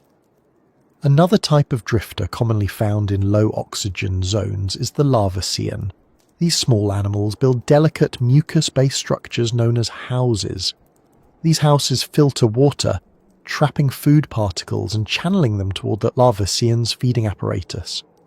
When the house becomes clogged, the animal abandons it and builds a new one. In hypoxic waters, larvaceans alter the frequency with which they build new houses, conserving energy when food availability drops. Their houses also act as floating structures that keep them near specific layers within the water column. Because larvaceans rely on filtering water rather than active pursuit, they can continue feeding even when their environment becomes stressful. Their strategy depends on low energy expenditure paired with steady passive feeding, making them well suited to survive near the boundary of hypoxia. Some gelatinous zooplankton have internal adaptations that help them persist longer than expected. Certain species of salps and pyrosomes, which form long tube-shaped colonies, maintain slow but continuous water flow through their bodies. This flow brings oxygen to their tissues while also drawing in food particles.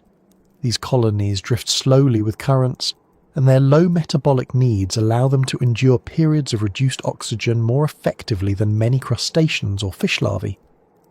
They do not move deliberately through low oxygen regions. Instead, they persist as passive drifters, adjusting their filtering and feeding strategies as the surrounding conditions change. Another drifter group consists of small pelagic worms known as ketognaths or arrow worms. These animals are ambush predators that drift patiently until prey swims close enough for them to strike. Their bodies require oxygen, but some species tolerate mild hypoxia for short periods. They remain near the upper boundary, where they can capture copepods that venture downward. By hunting in the narrow zone between oxygen-rich and oxygen-poor water, arrowworms exploit the concentration of prey without entering the most severe conditions. Their strategy depends on sudden bursts of activity followed by long intervals of drifting. This minimises their oxygen consumption and allows them to continue hunting near the edge. An interesting pattern in hypoxic regions is the temporary success of species typically outcompeted in healthier waters. When oxygen falls, dominant competitors retreat, leaving behind space and food for drifters that usually remain in the background. For example, some small medusae gain a significant advantage when fish leave the area. Their ability to drift and feed gently suits them well when the pressure from stronger competitors disappears. They are opportunistic in these conditions, not because they thrive in low oxygen, but because the absence of competitors gives them greater freedom to move and feed. Some fish species also behave as drifters under hypoxic conditions. These include small pelagic fish such as anchovies and sardines. Although they cannot survive within the hypoxic layer itself, they often gather at the boundary. When pushed upward by expanding hypoxic zones, these fish form dense schools near the surface, drifting slowly and reducing their activity. They rely on the limited oxygen available while waiting for conditions to improve. Their presence near the edge has large ecological effects, attracting predators that are capable of exploiting the concentrated schools. The predators themselves must remain near the surface, since diving deeper becomes difficult as oxygen drops. This compression of the food web brings interactions that would normally be spread across a vertical range into a very small space. Some crustaceans also use drifting strategies. A few species of mysid shrimp, for example, move through the boundary in small groups. Mysids are known for their sensitivity to environmental changes, yet some tolerate brief exposure to low oxygen by slowing their swimming and relying on rhythmic, minimal strokes of their appendages. They form small clusters that drift together, maintaining their position in the thin layer where oxygen remains. Their ability to feed on small particles and their flexible movement patterns make them effective drifters when conditions become challenging. Drifting at the edge of hypoxia is not without risk. For many species, the line between survivable and lethal conditions is extremely thin. A small change in temperature, salinity, or water movement can push them into oxygen levels that their bodies cannot tolerate. This sensitivity forces them to respond quickly. They must move upward or laterally when the oxygen boundary shifts. The speed of their response determines whether they survive. This challenge shapes the population structure of drifters. Those with faster reaction times or more efficient sensory systems persist, while others do not. Some organisms detect a low oxygen through chemical receptors. They sense changes in the concentration of dissolved gases, allowing them to adjust their depth almost automatically. Others detect changes in pH or redox potential, which often correlate with oxygen levels. These sensory mechanisms are essential for navigating the shifting boundary. Without them, drifters would be unable to remain in the narrow space where survival is possible. Drifting species near the hypoxic layer also influence the movement of nutrients. As they feed, excrete waste, and interact with microbial communities, they transport nutrients upward into brighter, more oxygenated waters. This vertical exchange is subtle, but important. It provides small contributions to nutrient cycling that help support plankton populations above the hypoxic layer. Their movements also transport microbes or organic particles across boundaries, creating a slow but consistent transfer of material that shapes the chemical structure of the water column. Some drifters play roles in transferring carbon between layers. Zooplankton fecal pellets, for example, sink quickly through the water. In oxygen-rich areas, these pellets are consumed or broken down rapidly. In hypoxic zones, microbial activity slows. Pellets drift further downward without decomposing fully, delivering carbon to the sediments. This transfer supports microbial communities in deeper layers and influences the long-term build-up of organic matter in hypoxic basins. The presence of drifters ensures that carbon continues to move even when many large organisms have left. Because drifters rely on passive movement, their distribution often mirrors the structure of the water column. When the hypoxic layer expands, drifters shift with it. When the boundary rises or falls, so do they. These adjustments create dynamic patterns that vary over days, seasons, and years. Their populations may increase when conditions favour them, or decrease when food becomes scarce. In long-lasting hypoxic zones, some drifters develop populations specifically adapted to the boundary zone. These populations differ from those in healthier waters, suggesting that the edge of hypoxia acts as its own ecological niche. The boundary is also a region of intense competition among drifters themselves. Even though predation pressure is reduced, food resources remain limited. Drifters must balance their need for food with their need to avoid deeper layers. Those that linger too long in one area risk exhausting the available resources. Those that move too quickly risk sinking into dangerous conditions. Their strategies vary. Some rely on fast, repeated trips downward, followed by upward retreat. Others drift horizontally to locate new patches of plankton. In areas with strong stratification, drifters may remain confined to thin horizontal bands, creating high densities that lead to rapid resource depletion. These patterns highlight the delicate balance required to survive along the edge of hypoxia. The collective behaviour of drifters influences how predators approach these areas. Fish that tolerate mild hypoxia hover near the boundary, waiting for opportunities to feed on concentrated zooplankton. Certain species of jellyfish become both predators and prey within these layers. Larger jellies may feed on smaller drifters, while smaller drifters use the spacing of the jellies as temporary shelter. This interplay adds complexity to the boundary region, reinforcing how tightly food webs compress under low oxygen conditions. Some drifters rely on chemical defences to survive near the boundary. A few planktonic species release compounds that deter predators. In oxygen-rich waters, these defences play a role, but are balanced by predation and competition. In hypoxic regions, these chemical defences become even more important because movement options are limited. Drifters cannot escape quickly, so they depend on strategies that reduce the likelihood of being eaten. Their chemical defences contribute to the survival of populations that would otherwise struggle as they drift near the edge.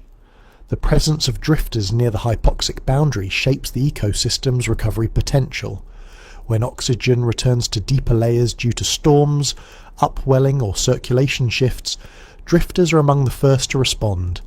They descend cautiously, exploring areas that were previously uninhabitable. Their movements can bring small amounts of organic matter into newly oxygenated layers, jump-starting microbial processes that resemble those in healthier waters. Their return helps rebuild small links in the food web, providing prey for species that re-enter the region. Their role is small compared to the contributions of fish or crustaceans, but in the early stages of recovery, every transfer of energy matters. Drifters occupy a region defined by instability. The boundary between oxygen-rich and oxygen-poor water moves frequently. It shifts with temperature, salinity, and external forces. Drifters must respond to these changes with precision, using minimal energy while maximizing opportunity. Their strategies reveal how life can persist even when the margin for survival is narrow. Their existence along the edge of hypoxia forms a transition between the slow-living creatures that remain in low oxygen and the microbial communities that dominate deeper, more extreme environments. As conditions continue to change, the drifters' movements influence how the ecosystem adjusts, setting the stage for the organisms that adapt to even more challenging conditions in the layers below. When oxygen declines to levels that squeeze nearly every form of marine life, a predictable shift begins to shape the organisms that remain. It is not a sudden transformation.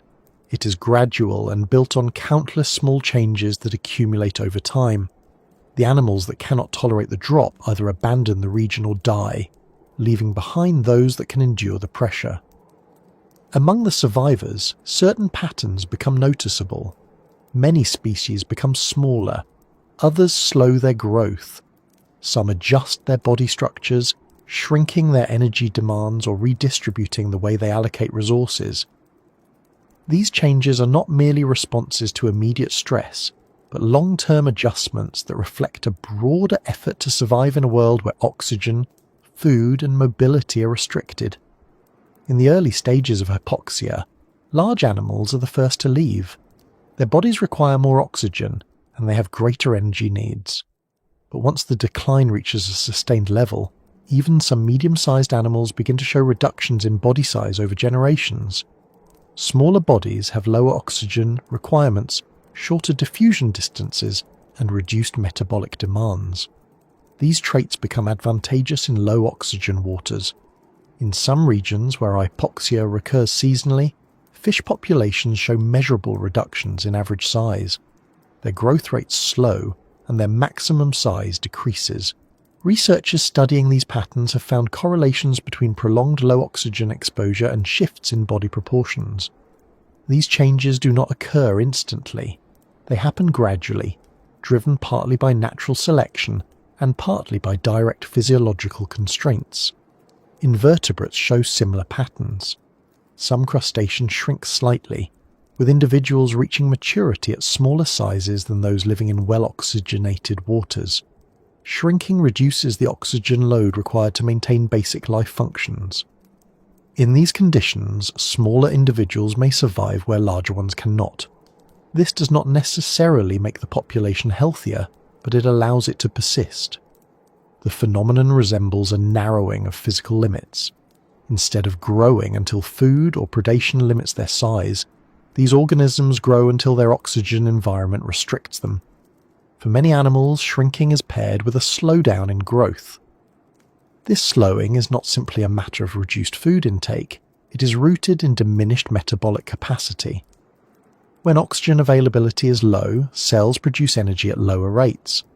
This reduced energy production affects everything from tissue development to movement. Growth becomes a slower process because the body cannot maintain the same pace of cell division. In some cases, animals delay reproduction until they reach a size that would normally have occurred much earlier in life. This delay can affect population dynamics, reducing the number of offspring produced over time. Some species employ physiological adjustments that help them manage their limited energy budgets. Many organisms reduce the number of active tissues in their bodies. For example, some fish shrink internal organs such as the liver or gills when oxygen is scarce. These organs may function at lower capacity during extended hypoxia, conserving energy at the expense of rapid metabolism. Certain bivalves reduce the size of their gonads or digestive glands under prolonged low oxygen, focusing their remaining energy on essential functions rather than reproduction or rapid digestion. These changes may seem severe, but they represent strategic choices shaped by survival pressures. In environments where oxygen limits nearly every biological process, organisms adjust their priorities. They maintain core functions such as breathing, circulation, and basic digestion, while reducing or suspending activities related to growth, reproduction, and movement. This prioritization reflects a hierarchy built into their physiology. When resources decline, survival overtakes expansion. Some species show more subtle adjustments, altering their behavior rather than their body structure. Many slow their movements drastically. This response is common among small crustaceans, worms, gastropods, and certain fish. Movement is one of the most energy-intensive activities for any organism. In hypoxic waters, where each movement increases the demand for oxygen, slowing down becomes a survival strategy. Instead of exploring or actively searching for food, animals remain still for long periods, moving only when absolutely necessary. In some systems, this slowing of movement becomes the dominant behavioral pattern. Animals that normally forage widely begin to feed locally. Predators that rely on active hunting shift to ambush strategies. Scavengers wait longer before moving toward new food sources. Even simple activities such as adjusting position in the sediment or rising toward the water column become calculated decisions rather than habitual behaviours. In the slow pace of hypoxic waters, the costs of movement often outweigh the benefits. Another key adjustment involves changing feeding habits. In well-oxygenated waters, many animals can afford to be selective. They pursue prey or graze actively. In hypoxic regions, choice becomes limited. Some species become less discriminating, eating lower quality food or relying on detritus more than they would under normal conditions. This shift supports survival, but at the cost of slower growth and reduced reproduction. The lower quality diet also contributes to the reduced body sizes common in hypoxic ecosystems. Some species alter their feeding times. Organisms that once fed during the day may switch to nighttime feeding, or vice versa, depending on subtle shifts in oxygen availability within the water. These adjustments reflect a flexibility that becomes crucial in areas where the distribution of oxygen changes rapidly. Even small fluctuations can determine whether a species successfully feeds or expends unnecessary energy. Many organisms also adapt by redistributing the amount of energy they devote to different stages of life. Some species produce fewer offspring under hypoxic conditions, but make each offspring slightly larger or more robust. This increases the likelihood that the offspring will survive in challenging conditions. Others produce more offspring but invest less energy in each individual. Both strategies reflect attempts to cope with unpredictable or stressful environments. Among microorganisms, shrinking and slowing take on different forms. Bacteria in hypoxic zones often reduce their cell size as part of a broader survival strategy. Smaller cells require less energy to maintain and allow faster diffusion of nutrients. In low oxygen sediments, bacteria may divide less frequently, entering a slow growth mode that conserves resources. Although these bacteria may appear inactive, their biochemical reactions continue at reduced rates. Even in this slowed state, their role in nutrient cycles remains critical. Archaea, particularly methane-producing species, also exhibit slow growth adaptations. They can operate under extremely low energy conditions, performing chemical reactions that yield minimal energy.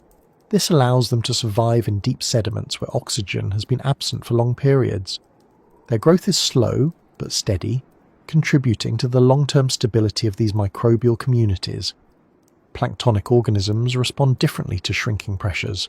Some plankton species reduce their body size during hypoxic seasons, producing smaller individuals that require less oxygen and can survive closer to the hypoxic boundary. These smaller forms drift more easily and have lower metabolic demands, giving them more flexibility to move through layers with varying oxygen concentrations. Their reduced size also minimizes the risk of sinking into deeper, oxygen-poor waters. In a few cases, hypoxia triggers significant morphological changes. Certain bristle worms alter their gill structures, developing longer or more vascularized appendages to increase oxygen uptake. Some bivalves increase the surface area of their gills to extract more oxygen from the water. Fish may develop larger gill openings or increase the number of lamellae, improving the efficiency of their oxygen extraction. These changes can be costly. They require energy to develop and maintain. But in an environment where oxygen is the most limiting factor, these modifications provide valuable advantages. Some organisms adjust their internal chemistry to manage energy more effectively. They rely more heavily on anaerobic metabolic pathways, which do not require oxygen but produce lower amounts of energy. The buildup of byproducts such as lactate or succinate must eventually be cleared once oxygen returns, but the temporary shift protects the organism from immediate collapse. These chemical strategies help bridge the gap between oxygen availability and metabolic demand. The adaptations associated with shrinking and slowing also affect the roles of organisms within the food web. In oxygen-rich ecosystems, fast-moving predators and active grazers dominate. In hypoxic areas, these roles diminish. The organisms that persist occupy narrower niches. Their feeding patterns become more specialized. their interactions become slower and more predictable. Predators that rely on bursts of speed can no longer function effectively, leading to declines in predation pressure. This shift allows slow-moving prey species to survive even with limited defenses. The entire system becomes defined by low-energy interactions. Another consequence of shrinking and slowing is the alteration of reproductive strategies. Some species reduce the frequency of reproduction. Others shift to producing eggs or larvae that can tolerate low oxygen. In certain fish species, hypoxia reduces egg size or changes the timing of spawning events. For invertebrates, reproductive cycles may delay or accelerate depending on seasonal patterns of oxygen availability. The variability in these strategies demonstrates how organisms adjust not only to their immediate conditions, but also to the patterns they anticipate in the environment. Shrinking and slowing also shape how organisms manage stress. In oxygen-rich waters, animals may use rapid movement to escape predators or unfavorable conditions. In hypoxic zones, escape becomes difficult or impossible. Instead, organisms invest more energy into tolerating stress. This may include adjustments to their cellular membranes, stress response proteins, or mechanisms that maintain internal chemical balance under low oxygen. These physiological shifts allow them to persist in conditions that many species could not withstand. Some organisms develop behaviors that reduce exposure to dangerous conditions. They move into microhabitats where oxygen concentrations are slightly higher, such as cracks in sediments, localized upwelling zones, or areas where slight water mixing occurs. These microhabitats offer temporary refuge, and organisms adjust their movement patterns to exploit them. They may remain in these pockets until oxygen declines, then shift to another location when conditions permit. This approach allows them to navigate hypoxic waters without exceeding their metabolic limits. Among mobile species, one of the most notable adaptations is the shift from active pursuit to passive feeding. Instead of chasing prey, organisms rely on drift, debris, or sediment-bound resources. This reduces energy expenditure and aligns feeding strategies with the diminished availability of oxygen. Passive feeding strategies become especially important for species living near the edges of hypoxic zones, where movement in either direction must be carefully controlled. Slow-living organisms also influence how materials move through the ecosystem. Their reduced feeding and movement change the distribution of organic matter. Sediments accumulate more partially decomposed material due to lower rates of consumption. Microbial activity takes over most decomposition, but at a slower pace. This altered nutrient cycling affects every layer of the ecosystem, reinforcing the conditions that favour slow and small organisms. In some systems, these adaptations drive long-term changes in population structure.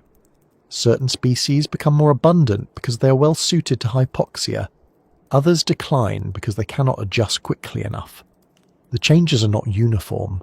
Some populations show fluctuations depending on the duration and severity of hypoxia. Others stabilize as they adapt fully to low oxygen conditions. Over time, the community composition shifts toward organisms that specialize in slow, low-energy living. These patterns also highlight the importance of physiological flexibility. Species that can adjust multiple aspects of their biology, body size, metabolism, behavior, and reproduction, have a greater chance of persisting. Flexibility becomes more valuable than any single adaptation. The organisms that survive are those that can change quickly when conditions shift and endure long periods of resource limitations. Understanding how life shrinks and slows in hypoxic regions shows how closely survival is tied to energy management. Every adaptation reflects a negotiation between what the organism needs to function and what the environment can provide. These negotiations shape everything from body structure to feeding habits. They create ecosystems where the pace of life is defined by scarcity, but where persistence continues. As conditions push organisms to their limits, these adjustments reveal the pathways that allow life to endure and prepare the foundation for even more specialized strategies in deeper, more extreme areas where oxygen becomes nearly absent. and chemical survival takes centre stage. When oxygen begins to disappear from the water and entire communities of organisms slow, shrink, or retreat, the transformation unfolding beneath the surface is more than biological. It is chemical, shaped by reactions that shift with every change in temperature, nutrient load, and microbial activity. A sea falling asleep is not a quiet process. It is a slow rearrangement of dissolved gases, ions, and compounds that determine what can live, what cannot, and how the system will behave as hypoxia deepens. To understand this quieter phase of the ocean's life, it helps to picture how each chemical step creates the next, building a progression that eventually leads to conditions far removed from what most marine animals consider normal. The first major chemical shift begins with a decline in dissolved oxygen. Under healthy conditions, oxygen enters the ocean from the atmosphere and from photosynthesis by phytoplankton near the surface. It moves downward through mixing and circulation. When the surface becomes warmer due to seasonal changes or long-term climate trends, that mixing slows. Warm water forms a stable layer that resists blending with the colder water below. This separation marks the start of chemical stratification, where different layers of water develop their own identities. The top layer carries oxygen but does not easily share it. The deeper layers consume what oxygen they have, but without mixing they cannot replenish it. As oxygen declines, the deeper layer becomes chemically isolated. Organisms living there continue to respire, consuming oxygen and releasing carbon dioxide. Microbes break down sinking organic matter, using oxygen during the process. Because there is no fresh supply coming from above, the oxygen concentration decreases steadily. Once it drops below a certain threshold, the chemical reactions that relied on oxygen begin to slow, and alternative pathways become more important. One of the earliest chemical changes involves the accumulation of carbon dioxide. When oxygen is lost from water, carbon dioxide does not simply disappear. It dissolves into the water and reacts with it to form carbonic acid. This lowers the pH, making the water slightly more acidic. Even small changes in pH influence chemical processes. Certain minerals dissolve more readily. Nitrogen compounds shift into different forms. Animals that depend on stable pH for maintaining internal balance become stressed. In healthy oceans, these changes remain moderate. In hypoxic waters, however, acidity can rise much higher, especially in isolated basins or areas with large amounts of decaying organic matter. The decline in oxygen changes the way nitrogen moves through the ecosystem. Nitrogen is essential for life, and its chemical transformations determine how much is available for algae and other organisms. In oxygen-rich waters, bacteria convert ammonia into nitrite, and then into nitrate through a process known as nitrification. This process requires oxygen. When oxygen levels drop, nitrification slows or stops. The bacteria that rely on oxygen begin to decline, and other microorganisms take over, shifting nitrogen into different forms. One of the most important of these processes is denitrification, where nitrate is converted into nitrogen gas. This reaction removes nitrogen from the water entirely, decreasing the amount available for algal growth. At first glance, this might seem like a positive effect. Less nitrogen means fewer algal blooms, but in reality the chemistry is not that simple. Hypoxia often develops in areas with high nutrient loads from land, and the pace at which nitrogen is removed rarely matches the pace at which it enters. Furthermore, denitrification produces small amounts of nitrous oxide, a greenhouse gas far more potent than carbon dioxide. Although only trace amounts escape into the atmosphere, their contribution becomes part of the broader chemical footprint of hypoxic zones. As oxygen levels continue to drop, another set of chemical pathways becomes dominant. Some bacteria use nitrate as a substitute for oxygen. When nitrate becomes limited, these microbes turn to other compounds such as sulfate. Sulfate reduction is one of the most significant chemical reactions in hypoxic and anoxic zones. Sulfate-reducing bacteria convert sulfate into hydrogen sulfide, a gas known for its sharp odour and strong toxicity to many organisms. Hydrogen sulfide accumulates in sediments, and sometimes in the water itself. In areas where water remains stagnant, the gas can build up to concentrations capable of harming fish and invertebrates if mixing suddenly brings it upward. Hydrogen sulfide does not always remain in its reduced form. In layers above the sulfate-reducing zone, another group of microbes oxidizes the hydrogen sulfide, converting it back into sulfate. These opposing reactions form a chemical gradient that defines the middle layers of hypoxic regions, where hydrogen sulfide and small amounts of oxygen or nitrate meet. Sulfur-oxidizing bacteria flourish. Their activity produces visible mats along the seafloor or suspended layers in the water column. These mats indicate the locations where chemical reactions are most intense. Their presence is a reminder that even though the sea appears inactive, its chemistry remains in constant motion. Another consequence of low oxygen is the accumulation of ammonium. When organic matter breaks down under anoxic conditions, nitrogen is released primarily in the form of ammonium rather than nitrate or nitrite. Ammonium can build up in the deeper layers of hypoxic basins, especially in areas with significant sediment inputs or high primary productivity. This ammonium-rich layer becomes a reservoir of reduced nitrogen that remains trapped until mixing or upwelling brings it closer to the surface. When this happens, a sudden influx of ammonium into oxygenated waters can trigger intense microbial activity or fuel new algal blooms. Iron and manganese also undergo significant changes in chemistry as hypoxia develops. Under oxygen-rich conditions, these metals form solid oxides that settle into sediments. When oxygen disappears, the metal oxides dissolve, releasing dissolved iron and manganese into the water. These reduced metals can diffuse upward through the water column. When they reach oxygenated layers, they reoxidize and form solid particles again. This repeated cycle creates a dynamic movement of metals within hypoxic basins. The accumulation of reduced iron or manganese can alter nutrient availability, stabilize or destabilize sediments, and influence how other chemicals move. Another chemical behavior seen in hypoxic waters is the reduction of phosphate.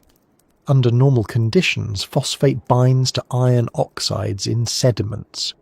But when oxygen disappears and iron dissolves, phosphate is released into the water. This can create a feedback loop. The phosphate fuels algal growth in surface waters.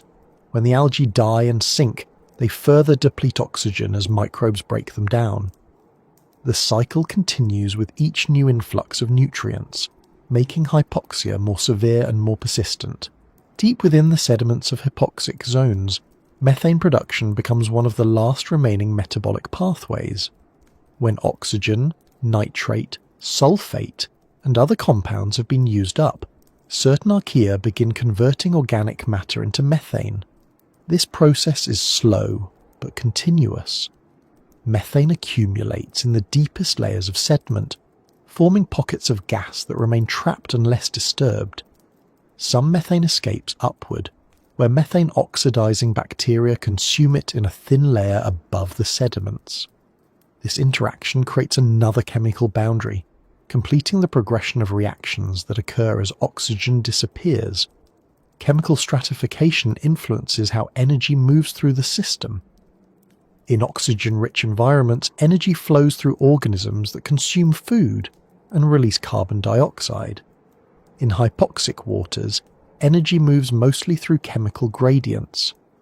Microbes use compounds created by other microbes. Chemical reactions unfold in layers that depend on the availability of specific ions or molecules. Each layer reflects the condition of the water at that depth. The chemistry becomes a map of the habitat, revealing which organisms can survive and which processes dominate. This separation of layers has implications for larger-scale ocean processes. In some regions, hypoxic waters produce localized acidification due to high carbon dioxide concentrations. This acidification can weaken shells or interfere with the ability of some species to maintain internal chemical balance. In deeper waters, the buildup of ammonium, hydrogen sulfide, and methane creates conditions that push many organisms beyond their tolerance limits. Even when oxygen returns, these residual chemicals can delay recovery. In areas where hypoxia develops seasonally, the chemistry cycles between oxygen-rich and oxygen-poor states. During periods of high oxygen, nitrification resumes, pH rises slightly, and metal oxides reform. During low oxygen, these processes reverse. Over many cycles, this repetition changes the stable chemistry of sediments and the water column. Sediments in these regions may become more enriched with reduced compounds. The water becomes more prone to chemical swings that affect the organisms living there. Temperature influences this chemistry as well. Warmer waters hold less oxygen and accelerate microbial metabolism, increasing the rate at which oxygen disappears. Warmer temperatures also speed up chemical reactions involving nitrogen and sulfur. In some cases, heat causes stratification to tighten, making it harder for oxygenated surface water to mix with deeper layers. The combined effect amplifies hypoxia and strengthens the chemical gradients that define these waters. Nutrient input from land also plays a critical role. Rivers carry nitrogen, phosphorus, and organic carbon from agricultural and urban areas. These nutrients fuel algal blooms, which eventually die and sink. The increase in organic matter boosts microbial respiration and accelerates the consumption of oxygen. Hypoxic zones in coastal regions often correspond to areas with high nutrient runoff. Their chemistry reflects this influence, exhibiting elevated nitrate, ammonium, phosphate, and organic carbon concentrations. Salinity shapes chemical behavior as well. Fresh water entering the ocean from rivers is lighter than seawater. It forms a surface layer that increases stratification. The reduced mixing allows oxygen to remain near the surface, while the deeper layers become isolated. Salinity also affects the solubility of certain compounds, including gases and metals. These interactions contribute to the chemical structure of hypoxic regions. Circulation patterns determine where hypoxia develops and how long it persists. In some regions, currents push oxygen-poor water into deeper basins where it remains trapped. In others, upwelling brings nutrient-rich but oxygen-poor water to the surface, affecting local ecosystems. The movement of water influences how chemical layers form, how long they last, and how they shift over time. The chemistry of a sea falling asleep not only shapes the present, but also influences the potential pathways for recovery. When oxygen returns, either through mixing or circulation changes, the chemical gradients collapse.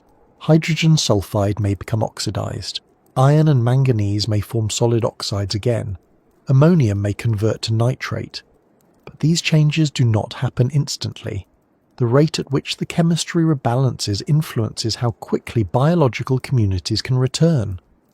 In some cases, the chemical legacy of hypoxia persists long after oxygen levels increase. For organisms living in these regions, the chemistry defines their world. Microbes rely on chemical gradients for energy.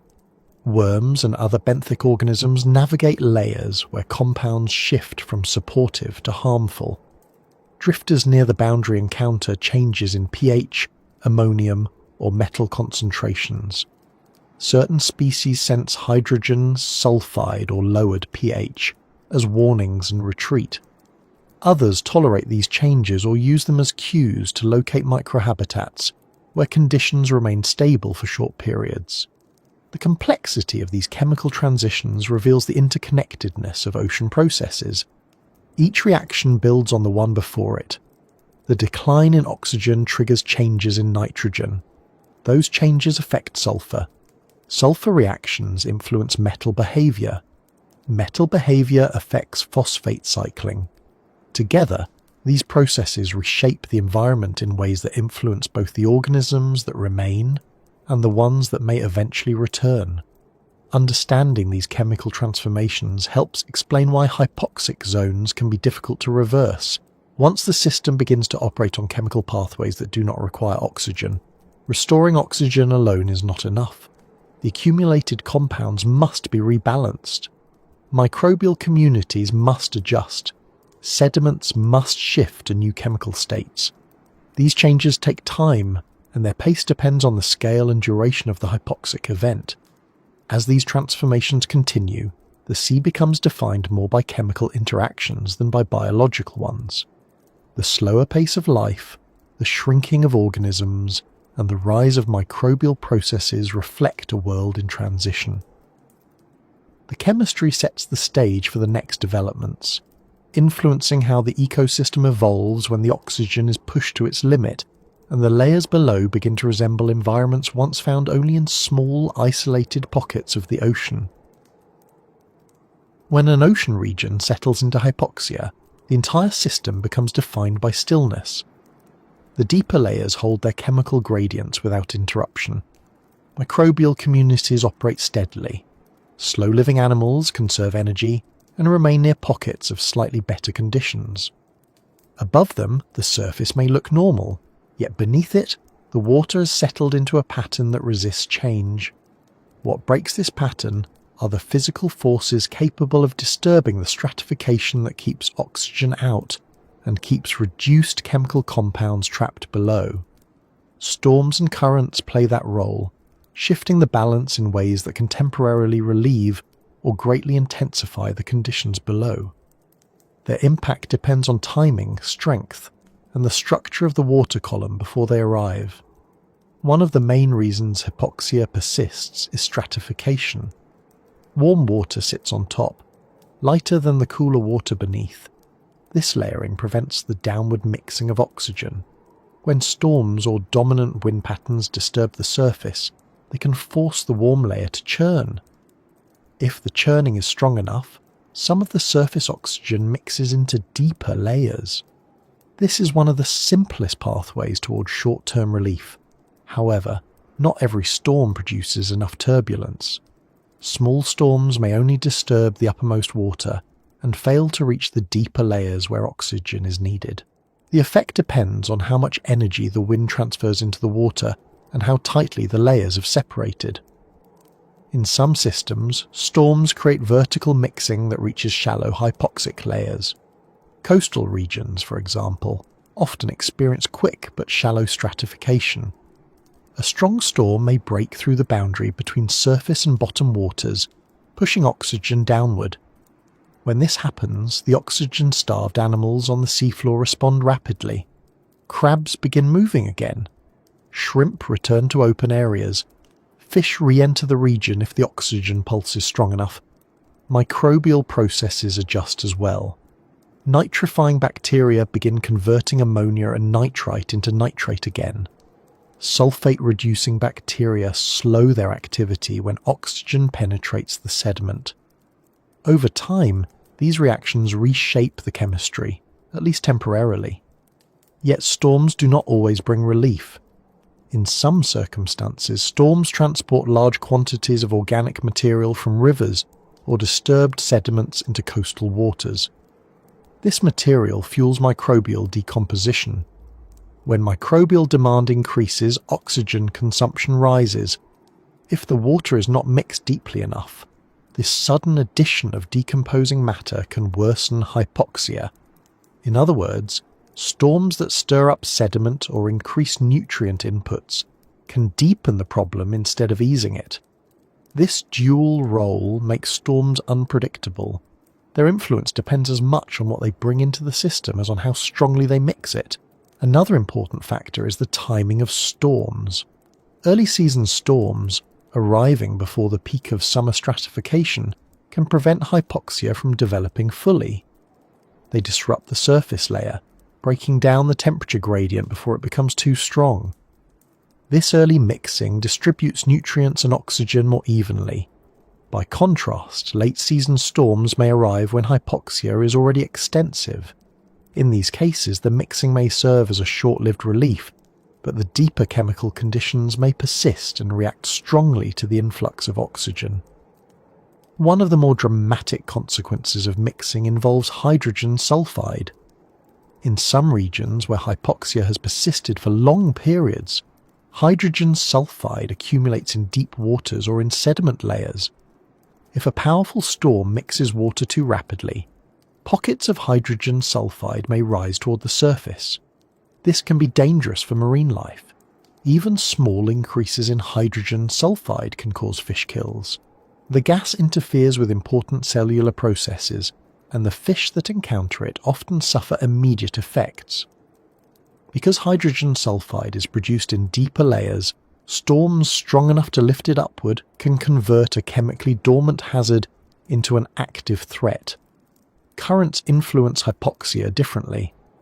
While storms act through turbulence and short-term disturbance, currents work through large-scale movement of water across vast distances.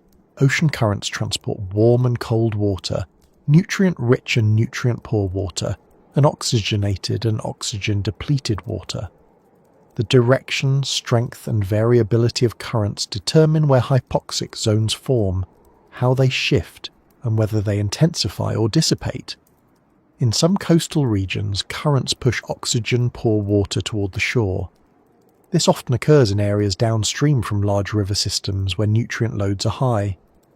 When the current brings this water into shallower regions with clear stratification, the hypoxic zone expands. Animals living near the bottom suffer first. They migrate if they can. Those unable to move endure the declining conditions until their tolerance is exceeded. Microbes already active in the sediments respond quickly, accelerating processes that favour low oxygen chemical pathways. In other areas, currents bring oxygen-rich water into hypoxic zones. This occurs when deeper ocean currents rise along continental shelves or enter basins where oxygen has been depleted. The influx of fresher, cooler, oxygenated water can collapse existing chemical gradients. Once oxygen makes contact with hydrogen sulfide in the water column, sulfur compounds oxidize. Iron and manganese begin to precipitate again. Ammonium may start converting into nitrate. These changes shift the microbial composition. Sulfate-reducing bacteria retreat deeper into sediments. Denitrifiers slow their activity.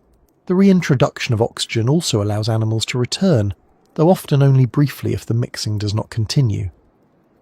The dynamic interaction between currents and local stratification can create complex patterns. A current may travel along a coast and only partially mix with bottom waters, creating layers where oxygen varies dramatically over short distances.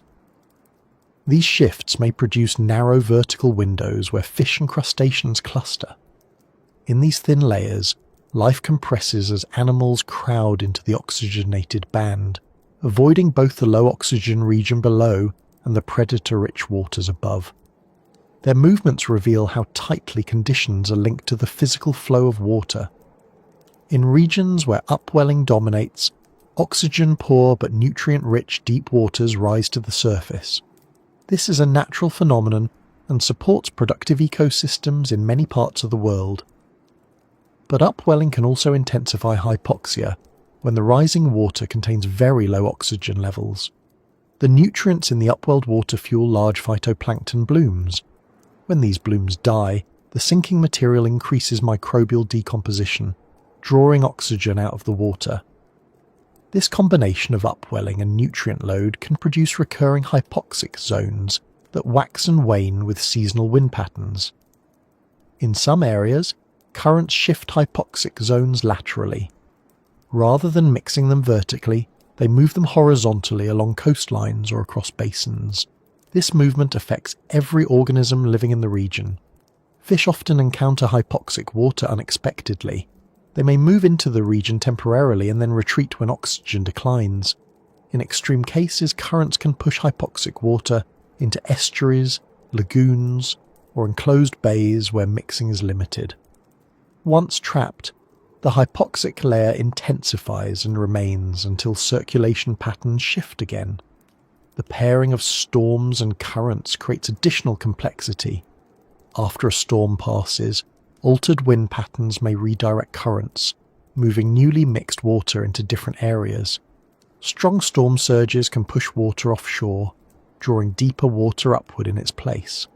The interaction between these processes determines whether the aftermath of a storm brings recovery or exacerbation. Each system responds differently depending on the shape of the coastline, the presence of river inflows, the internal structure of the water column, and the timing of seasonal patterns. A significant phenomenon associated with storms is the displacement of surface waters. Hurricanes and cyclones produce immense vertical mixing. Their power can bring oxygen into deep layers that rarely receive it. They also disrupt stratification on a large scale, potentially reversing months of separation in a matter of hours. The sudden introduction of oxygen into deep hypoxic layers triggers rapid changes in microbial activity. Aerobic microbes become active again. Anaerobic microbes retreat or adjust. Chemical reactions involving nitrogen, sulfur, and iron undergo abrupt shifts. This reset can provide temporary relief for benthic communities.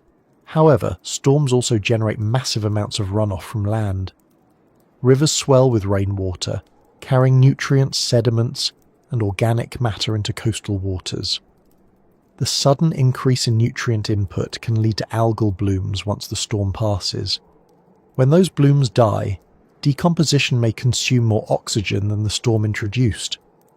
This delayed effect creates a pattern where the storm provides short-term mixing followed by long-term decline. The severity of the hypoxia that follows depends on how much material entered the ocean, how quickly microbial communities process it, and whether subsequent mixing events occur. In deeper ocean basins where hypoxia may develop without direct nutrient inputs from land, currents play a more significant role than storms. Some basins remain isolated for long periods due to circulation barriers. In these environments, deep currents may occasionally intrude, bringing oxygenated water into areas that have been stagnant for years. When this occurs, the chemical gradients collapse quickly. Hydrogen sulfide may be oxidized, ammonium may be converted to nitrate, methane near the bottom may be consumed by methanotrophic bacteria. These intrusions reset the system, but do not always last. If the basin remains poorly connected to larger currents, the oxygen introduced may be consumed quickly, and hypoxia can return. The hopeful stirring of waters that comes from storms and currents is not only physical, but ecological. Once oxygen begins to return, even temporarily, animals respond. Fish may re-enter the area, testing the conditions with cautious movements.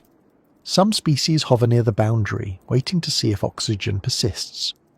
Others begin feeding again, using the opportunity to rebuild energy reserves depleted during hypoxia. Crustaceans leave sheltered areas and return to open feeding grounds.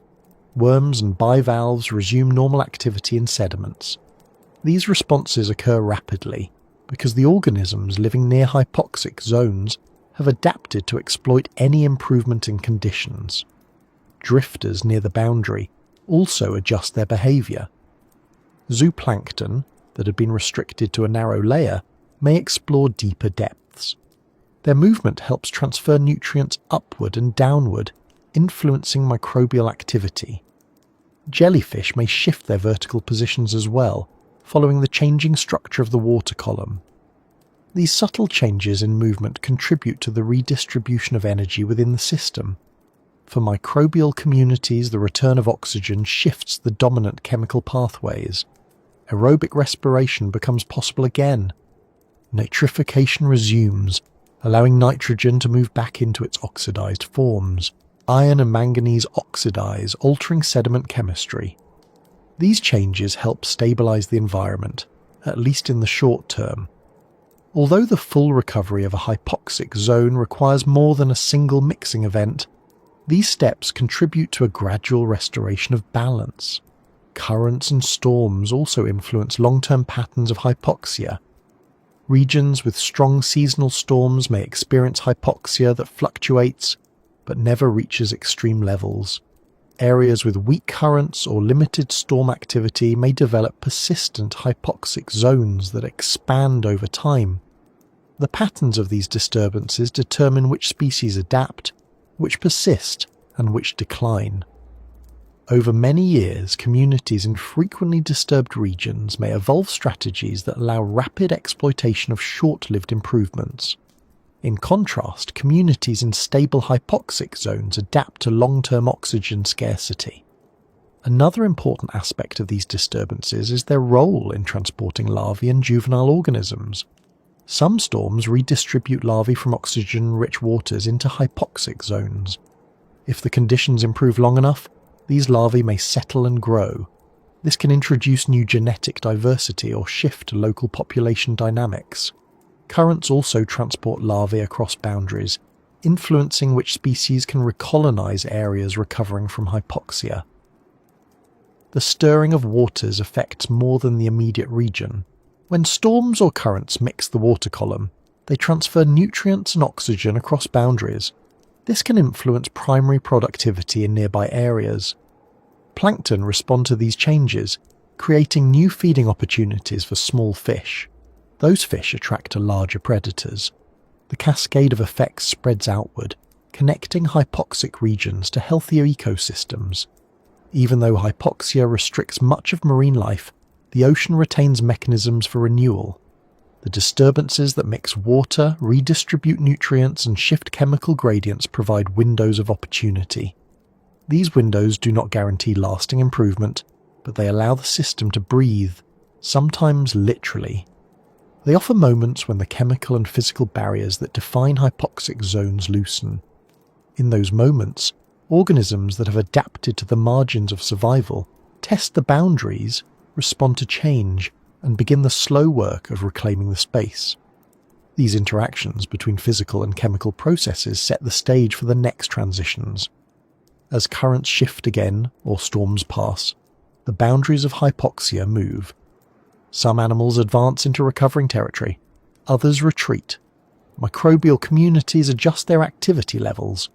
The chemical environment reconfigures itself based on new inputs.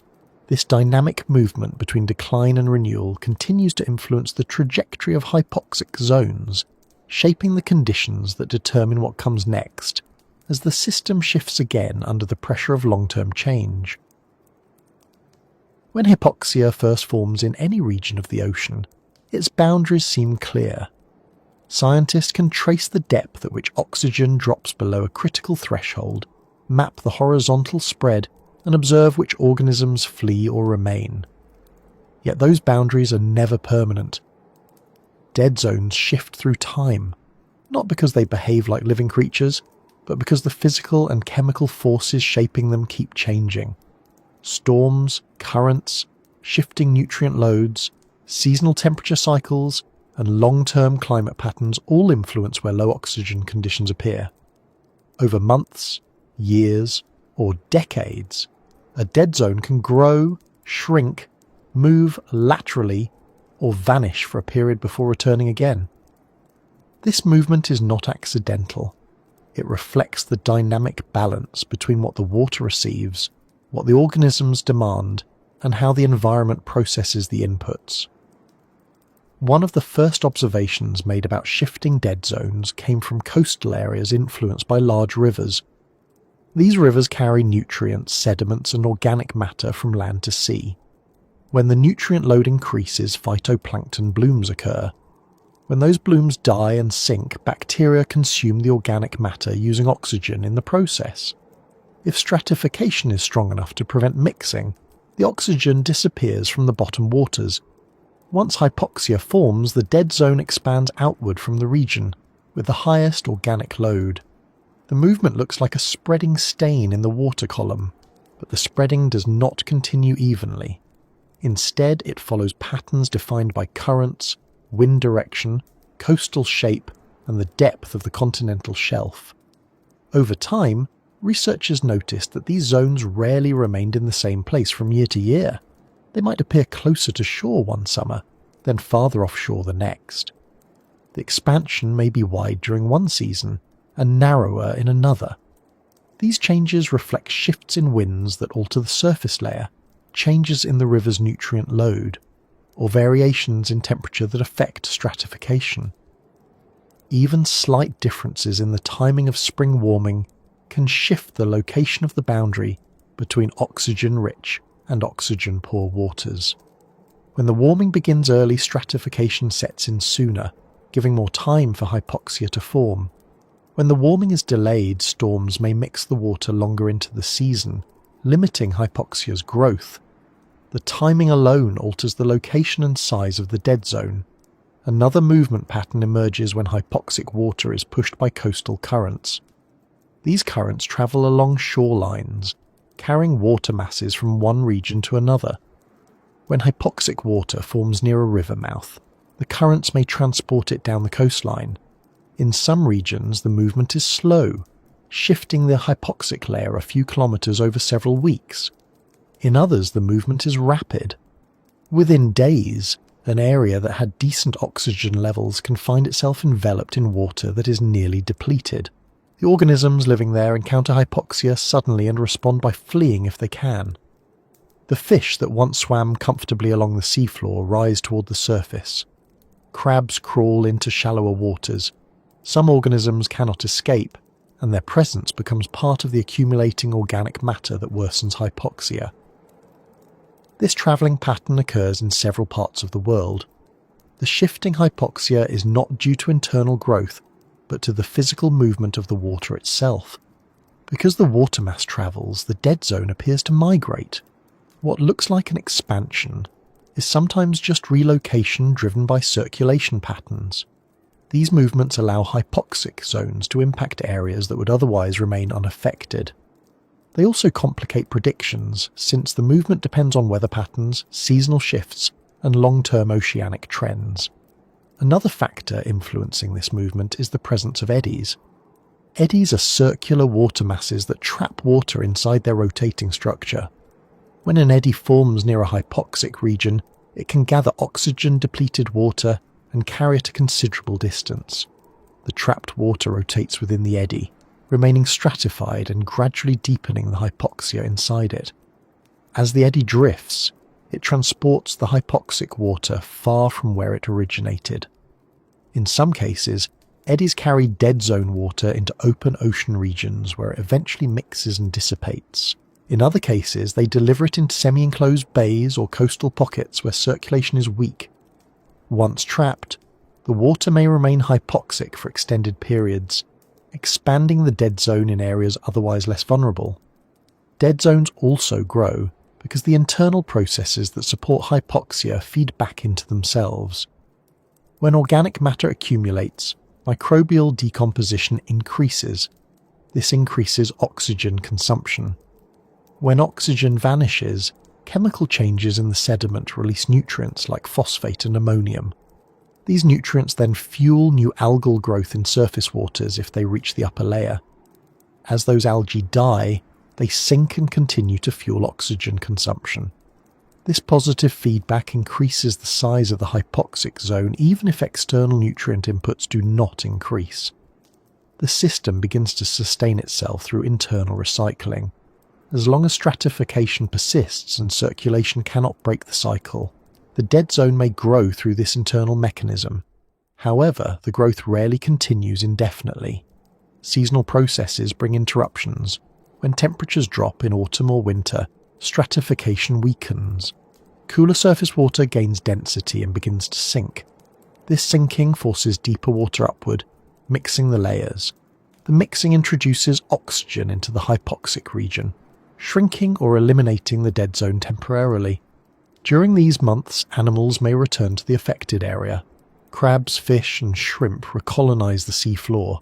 Microbial processes shift back toward oxygen-based pathways. The chemical gradients collapse. But the relief is often temporary. When the next cycle of stratification begins, conditions worsen again.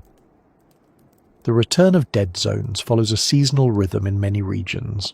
Each summer, the dead zone regrows, sometimes reaching the same size as before and sometimes exceeding it. The variation depends on how the winter mixing unfolded, how much nutrient input the region received in spring, how quickly stratification formed, and how storms shaped early season conditions. Some years bring milder dead zones because storms mix the water unexpectedly. Other years bring larger dead zones because the nutrient input was high, or the stratification became intense early. In some regions, the return of hypoxia is not seasonal, but cyclical over longer periods. For example, certain semi-enclosed seas have experienced hypoxia that persisted for years, disappeared for a few decades, and then returned. These shifts correlate with long-term climate patterns, changes in river discharge, alterations in regional circulation, or human impacts on nutrient input. The cycles reflect large-scale environmental changes that shape the baseline conditions for hypoxia. When conditions favour stratification and high productivity, dead zones grow. When conditions shift towards stronger circulation or lower nutrient input, dead zones shrink or vanish. These cycles can last for decades, giving the appearance that the dead zone slept for a period before awakening again. Another long-term pattern involves the expansion of dead zones into deeper waters. Historically, hypoxia was often a coastal phenomenon driven by nutrient runoff. But as the ocean warms and stratification strengthens globally, deeper regions begin to experience oxygen declines. These deeper dead zones move slowly because the physical changes affecting them occur over large spatial scales. The decline in oxygen spreads from one layer to another as circulation weakens or deep water formation declines. Over time, the region of low oxygen expands vertically and horizontally. These deeper expansions do not appear or disappear with seasons but evolve gradually. Their movement reflects long-term shifts in global circulation patterns and climate-driven changes in ocean structure. Similarly, some dead zones return due to changes in agricultural and urban practices. When nutrient loads decrease as a result of policy changes or improved management, hypoxia may diminish. But if the nutrient loads later increase, the dead zones may return just as strongly or even more intensely. This return does not always require the same level of nutrient input that originally caused the hypoxia. Sediments enriched with decades of nutrient buildup can continue fueling hypoxia even after external inputs decline. This memory effect causes dead zones to reappear more readily, because the internal conditions support rapid oxygen depletion. In some estuaries, dead zones shift position due to tidal influence.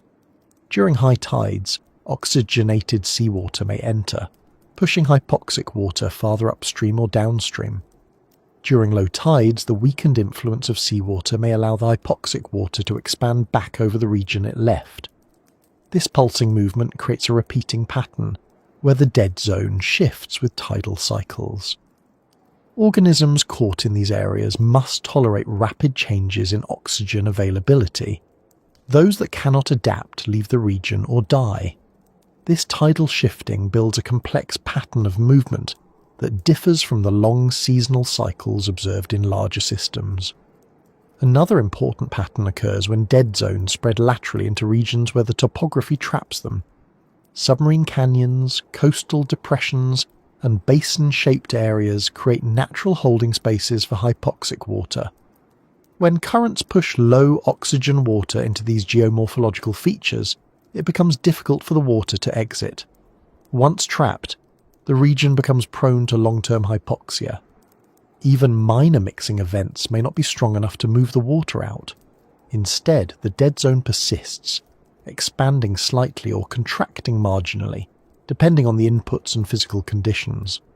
Over time, these areas become known for recurring or persistent hypoxia. Dead zones also move vertically. As surface warming increases or freshwater inflow strengthens stratification, the depth at which oxygen disappears rises. The hypoxic boundary moves upward, reducing the habitable space for benthic and pelagic organisms. Fish that once swam deeper shift to midwater levels. Zooplankton adjust their vertical migrations, avoiding sinking into the hypoxic layer. The upward movement compresses life into a narrower band, increasing competition and predation pressure near the boundary. This vertical compression plays an important role in shaping the ecosystem, often causing sudden declines in species that rely on deep habitats. In some systems, dead zones show a pattern of lateral movement followed by fragmentation. As currents push hypoxic water along the coast, patches of low oxygen may separate from the main body. These patches form isolated pockets where the oxygen decline continues. Meanwhile, the main dead zone moves on. These smaller pockets may dissipate quickly if they mix with surrounding waters, but in certain cases they persist, forming new centres of hypoxia. These satellite dead zones later merge with the main zone when conditions align. This merging and splitting create a pattern where the boundaries shift constantly, with hypoxia appearing in places that were clear only days earlier. Returning dead zones create new cycles of adaptation for organisms. When the hypoxia disappears briefly, animals recolonize the region. They lay eggs, feed, and establish territories. When the hypoxia returns, these animals must flee again or face declining conditions. This cycle favors species with rapid development, flexible movement patterns, and tolerance for environmental stress. Species that reproduce slowly or cannot move easily suffer declines. Over years, the recurring cycles reshape the biological community. The species best suited to the moving boundaries of hypoxia remain, while others disappear from the region. Dead zones also influence fisheries. When low oxygen waters move into areas used by fishers, catch rates decline. Fish retreat to higher oxygen areas, often closer to the surface or farther offshore. These shifts can disrupt local economies and create unpredictable patterns in fish availability. When the dead zone shrinks or moves away, fish return, but their behaviour may have changed due to prolonged stress.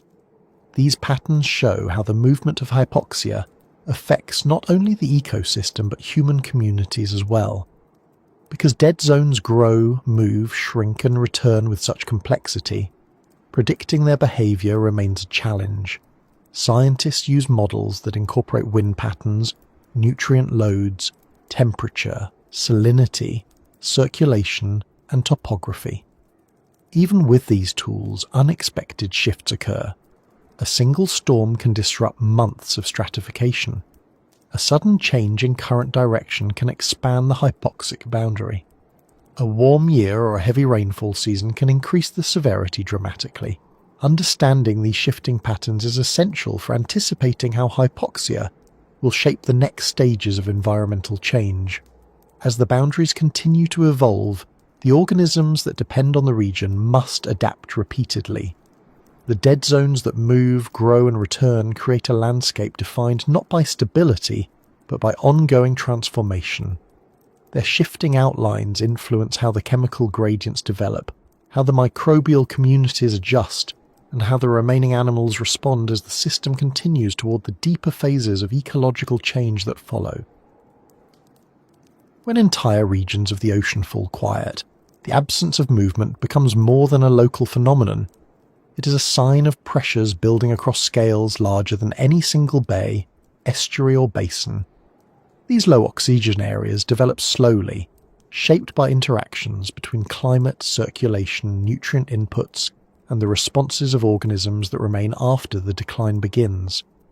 As they grow, retreat, return, and reorganize, they reveal patterns that speak not only to the present condition of marine ecosystems, but to the direction those ecosystems are moving.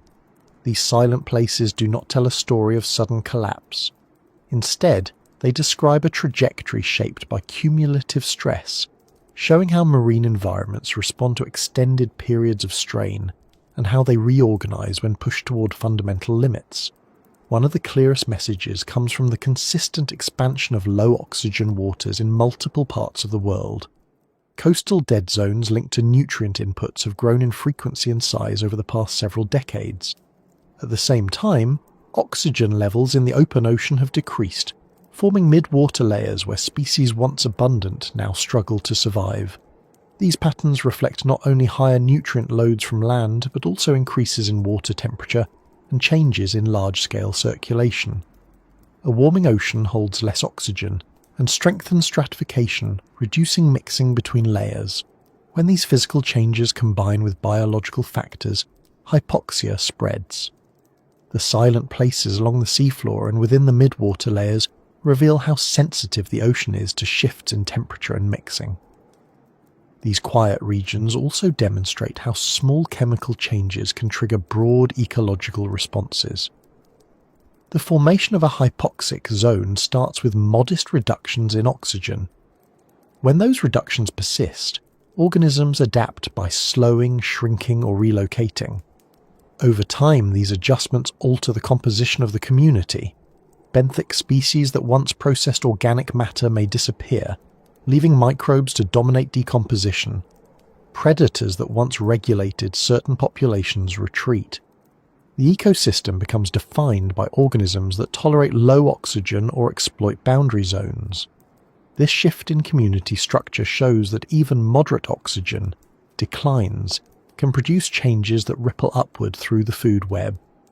Another message found in these regions involves the relationship between nutrients, productivity, and oxygen demand. Over many years, nutrient inputs from land have increased dramatically due to agricultural runoff, wastewater discharge, and atmospheric deposition. These nutrients support large phytoplankton blooms. When the blooms die, they fuel microbial decomposition in the deeper layers. The microbes consume oxygen as they break down organic matter, creating conditions that generate or intensify hypoxia. Even when efforts reduce nutrient inputs, the internal cycling within the system may continue to support oxygen decline for years.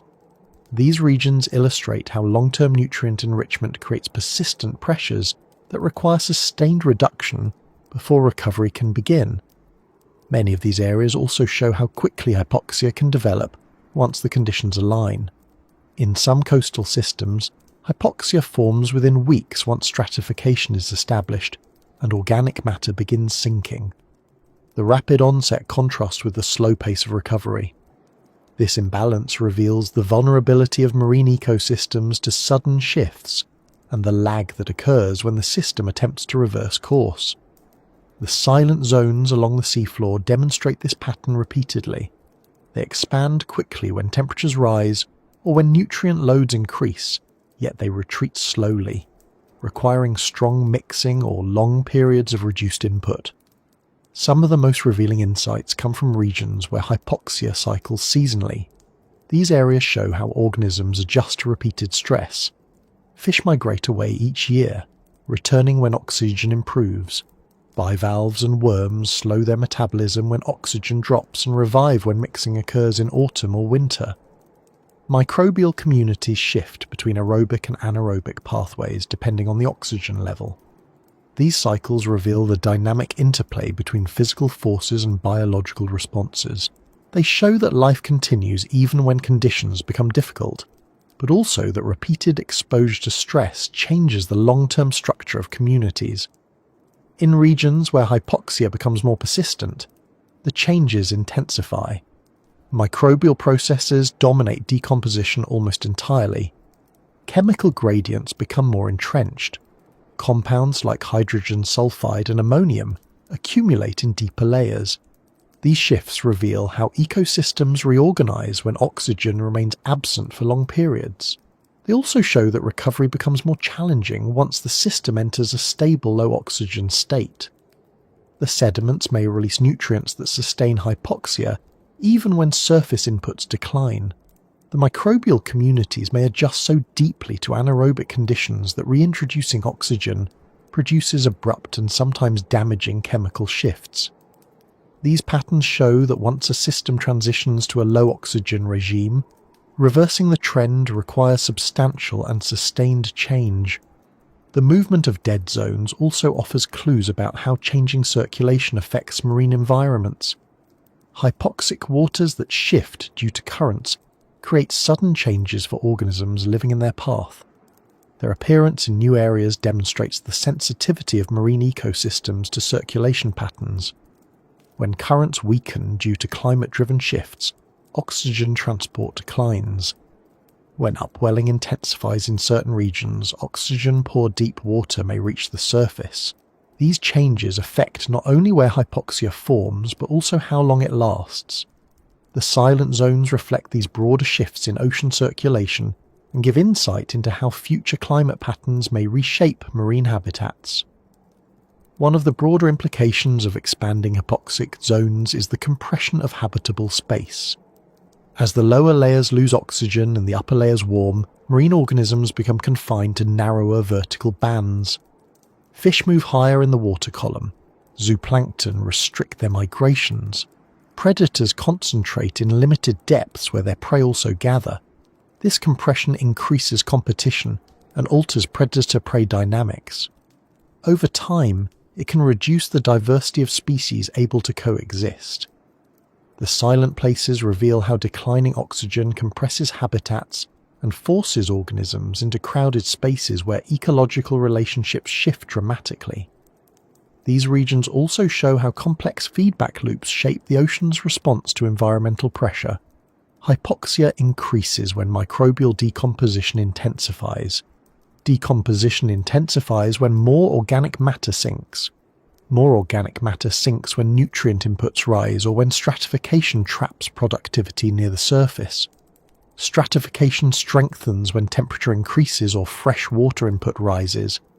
Each link in the chain reinforces the next. These feedback loops make hypoxia more persistent once it begins. They also show how interconnected the system is.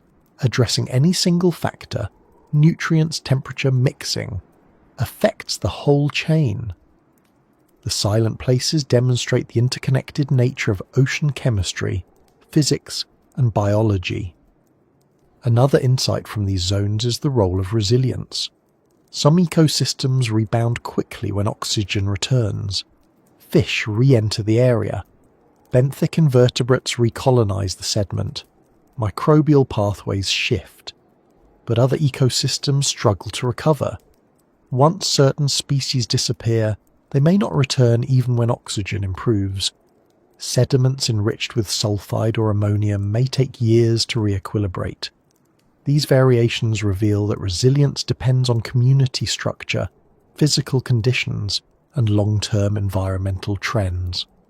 The silent places show where resilience remains strong and where it has weakened. The presence of these regions also highlights the importance of monitoring. Hypoxia cannot be understood through occasional observations. It requires continuous measurement of temperature, salinity, oxygen, nutrient concentrations, circulation, and ecological responses. Long-term datasets reveal patterns that short-term studies cannot capture. They show how hypoxia grows gradually, shifts suddenly, or retreats unpredictably. The silent places remind researchers of the need for sustained observation in order to understand the trends that shape marine environments. A deeper message found in these regions concerns how human activities influence the ocean. Nutrient runoff from agriculture, fossil fuel emissions that drive warming, and changes to land use patterns all contribute to the expansion of hypoxic zones. The silent areas below the surface capture the cumulative effects of these actions. Their growth and persistence demonstrate how closely connected the land and sea are. Even distant human activities affect the chemistry of the ocean. These connections reveal that addressing hypoxia requires more than local action. It demands coordinated efforts across watersheds, coastlines, and atmospheric systems. Yet these regions also remind us that the ocean has mechanisms for recovery. Mixing events, storms, and shifts in circulation can reintroduce oxygen. Reductions in nutrient inputs can weaken the feedback loops that sustain hypoxia. Changes in climate patterns can alter stratification. The potential for recovery exists, though the path may be long. The silent places reveal both the vulnerability and the resilience of marine ecosystems. They show that the ocean responds to pressure with measurable changes, but can also respond to improvements with equally significant adjustments. In areas where hypoxia persists but does not eliminate all life, the communities that remain offer examples of adaptation. Organisms shrink, slow, or modify their behavior. Microbial empires flourish under conditions hostile to other life forms. Drifters navigate boundary layers where oxygen shifts rapidly. These adaptations demonstrate how life adjusts to new limits. They also show how ecosystems reorganize around the pressures of low oxygen. These patterns reflect what may occur more broadly if oxygen declines across larger regions of the ocean. The silent places provide a preview of how marine life might adjust on a global scale if current trends continue. They also offer insight into how food webs change under extended stress. When predators retreat, prey species may increase temporarily, altering feeding dynamics. When certain grazers decline, microbial processes may dominate. The structure of the food web shifts, creating new interactions and eliminating others. Over time, these changes influence the movement of nutrients, energy, and biomass through the system. The quiet regions along the seafloor reveal how these shifts unfold and how they shape the broader ecosystem. In deeper contexts, mid-water oxygen minimum zones show how widespread oxygen decline affects species distributions. Some migratory fish avoid these zones entirely, altering their routes. Certain squid species change their depth preferences. The reorganization of these migration patterns affects fisheries, predators, and prey. The shifting boundaries of these zones also influence where carbon sinks into the deep ocean, affecting global carbon cycles. These deeper silent zones provide clues about how large-scale patterns may develop in the future. Another insight concerns the uneven distribution of hypoxia's effects. Some regions with strong circulation remain resistant to oxygen decline. Others, particularly semi-enclosed seas, experience severe and persistent hypoxia. The contrast between these regions shows how physical structure influences vulnerability. This has implications for future planning, as areas more sensitive to stratification and nutrient inputs will require more intensive management to prevent or mitigate hypoxia. These silent areas also highlight the importance of understanding the long-term consequences of chemical shifts. Decreases in oxygen affect not only the immediate habitat, but the cycling of nitrogen, sulfur, carbon, and metals. These chemical changes influence productivity in surface waters, the stability of sediments, and the balance of greenhouse gases. The patterns observed in hypoxic zones reveal how long-lasting these chemical shifts can be. They suggest that even if oxygen returns, the chemical footprint may persist for years, continuing to shape biological responses. The movement, expansion, and return of hypoxic regions also suggest that future oceans may become more fragmented. Instead of continuous habitats, the ocean could develop more isolated pockets of livable and unlivable areas. Species may become confined to narrow ranges, and migration routes may shift. These changes would alter the global distribution of marine life. The silent places show early signs of this fragmentation, revealing how sensitive species distributions are to oxygen levels. Despite these challenges, the presence of hypoxic zones also highlights opportunities for adaptation and management. Reducing nutrient inputs can stabilize conditions. Protecting habitats near the margins of hypoxic zones can preserve biodiversity. Monitoring circulation changes can help anticipate shifts. The insights gained from these regions can guide strategies designed to maintain ocean health. These silent places serve as a reminder that the ocean responds to both negative and positive influences. They show that future conditions depend not only on natural processes, but also on the choices made by human societies. As these quiet regions expand or retreat, move or return, their patterns offer a fuller picture of how ocean ecosystems respond to change. They illustrate the complex interactions between physical forces, chemical processes, and biological responses. They reveal the ongoing transformation of marine environments under pressure, and they prepare the way for understanding the next shifts that occur as the system continues evolving, shaping the conditions for the layers below, where deeper adjustments wait to unfold as oxygen becomes scarce, in ways once seen only in small, isolated pockets of the sea. When a region of the ocean has weathered cycles of oxygen loss, chemical shifts, altered food webs, moving boundaries, and long stretches of uneasy stillness, there comes a point where the water reaches a quieter state. It is not an end. It is a transition shaped by everything that happened before it.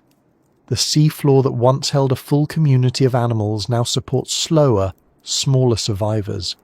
The microbial layers that rose to prominence remain active, sorting and reorganizing the chemistry around them.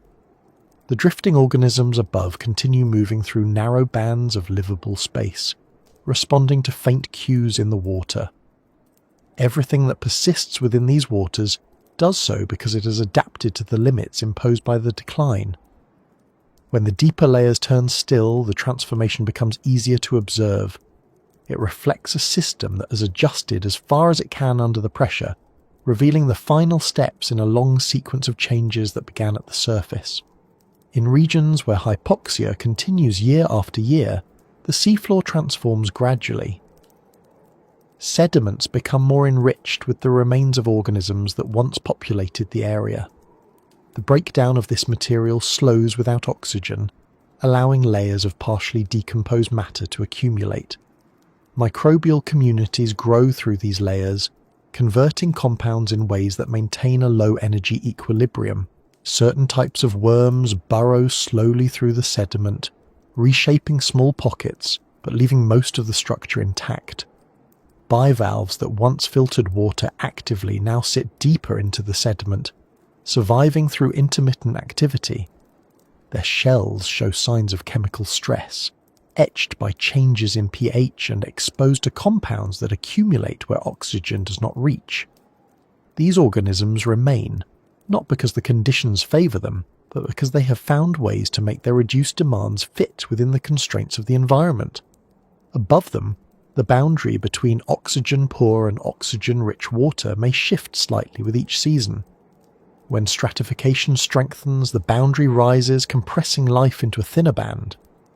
When storms or cooler temperatures mix the water, the boundary retreats.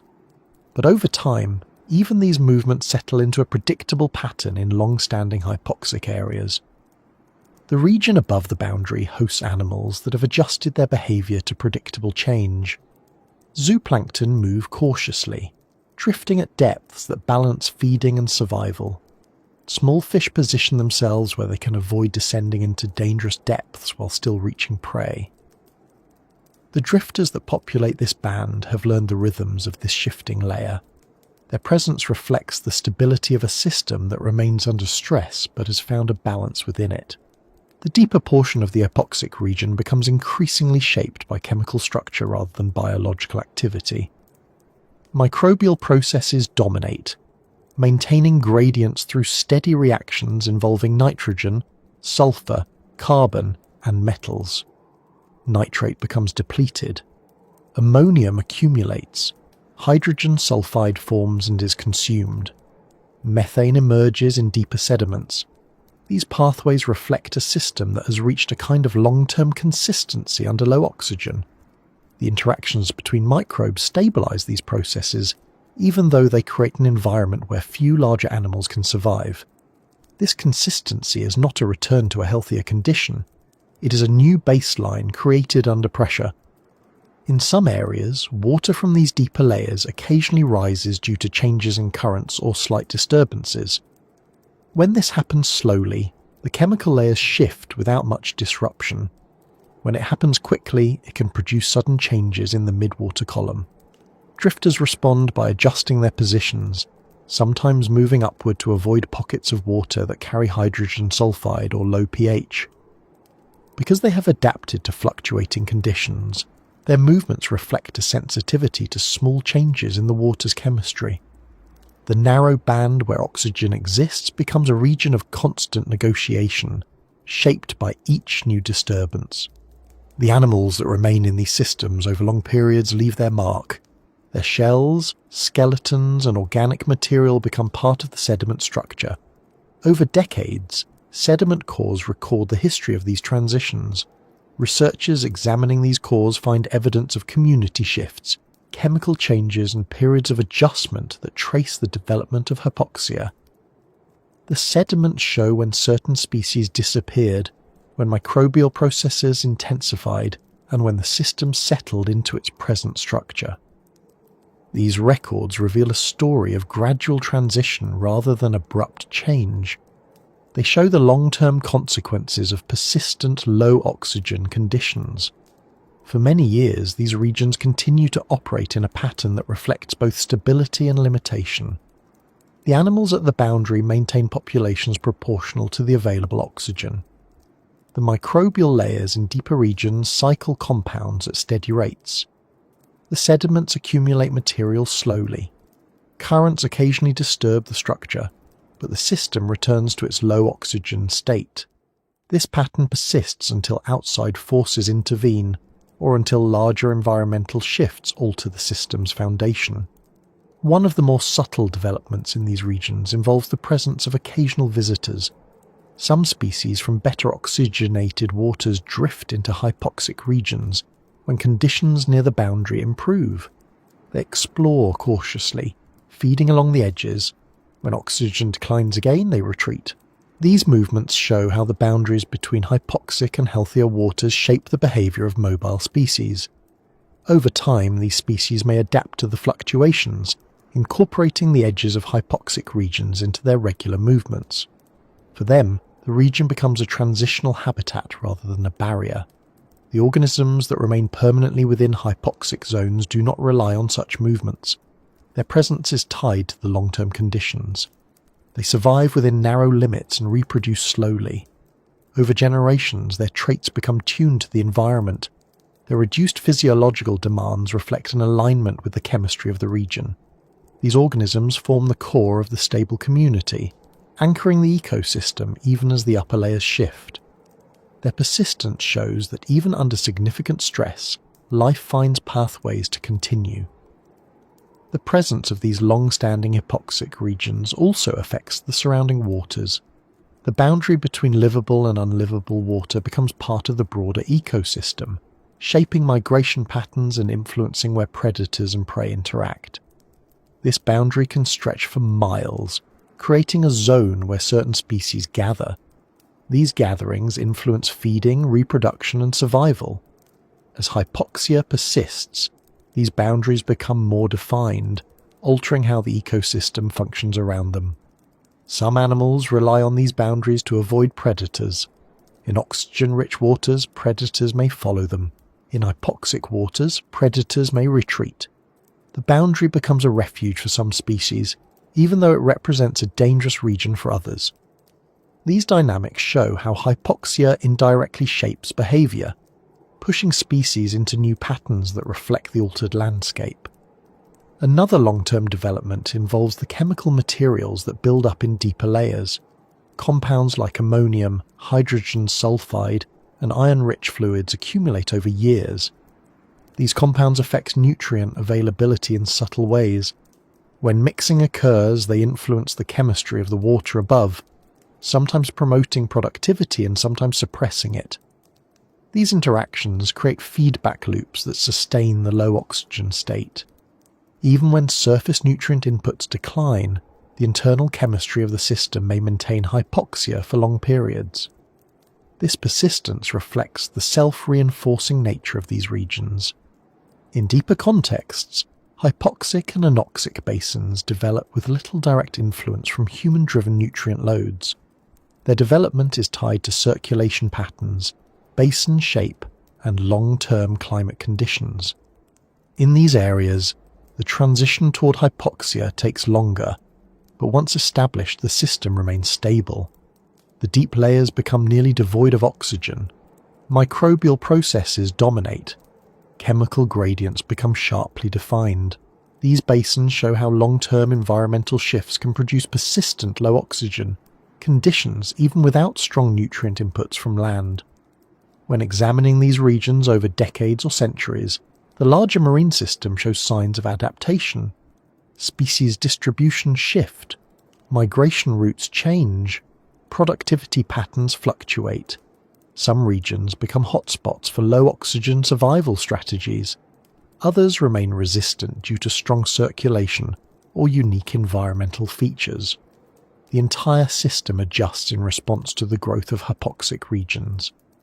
These adjustments show how interconnected the ocean is and how changes in one region influence others. Some of these adaptations involve changes in the structure of food webs. Predators that once relied on deep water prey may switch to species near the boundary. Zooplankton that migrated across many layers may restrict their movements. The simplification of food webs in hypoxic zones also influences adjacent areas. When fewer species persist within hypoxic regions, the areas around them may experience altered patterns of feeding, grazing, and predation. These shifts occur gradually, shaping the overall dynamics of the ecosystem. Over time, the long-standing hypoxic areas become integrated into the broader mosaic of marine habitats. They remain distinct, but influence the movement of nutrients, carbon, and organisms. Their presence affects where certain species breed, feed, or take refuge. In some areas, the boundaries between hypoxic and healthier waters shift slightly with climate-driven changes.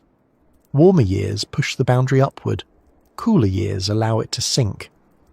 These subtle shifts reflect the ongoing influence of the broader climate system. The influence of these regions extends far beyond the immediate area. When hypoxic water reaches areas with strong mixing or upwelling, the chemistry it carries affects productivity. If ammonium reaches surface waters, phytoplankton may respond rapidly. If hydrogen sulfide or other reduced compounds rise, the response may be slower or more controlled. These chemical exchanges connect hypoxic regions to healthier waters, shaping the productivity of nearby ecosystems. Even as these regions remain under stress, the organisms that live there continue adjusting. They respond to slight improvements by increasing their activity. They respond to declines by slowing again. This responsiveness shows the flexibility of life, even under difficult conditions. The slow pace of these adjustments resembles a steady transition rather than a constant crisis. The ecosystem continues shifting, but it does so in a way that follows the pressures imposed on it. In long-standing hypoxic regions, the relationship between physical forces and biological responses becomes even more evident. Seasonal changes continue to influence the boundary layers. Currents redistribute water masses. Occasional mixing pushes oxygen downward. These forces create small variations in the structure of the region. The organisms that remain adjust to these subtle shifts, maintaining their presence within narrow limits. Some areas experience slow, long-term recovery. When nutrient inputs decline, stratification weakens, or circulation patterns shift, oxygen may gradually return to deeper layers. The return is rarely immediate. The system must adjust chemically first. Microbial processes must change. Sediments must re-equilibrate. Over time, the deeper layers shift from anaerobic to microaerobic and eventually to oxygen-rich conditions. When this happens, organisms begin returning cautiously. Worms recolonize the sediment. Bivalves settle in new patches. Fish explore the area. These early signs of recovery reflect the ongoing potential of the ecosystem to adjust under improved conditions. Recovery does not erase the history of hypoxia. The sediments retain the chemical imprint.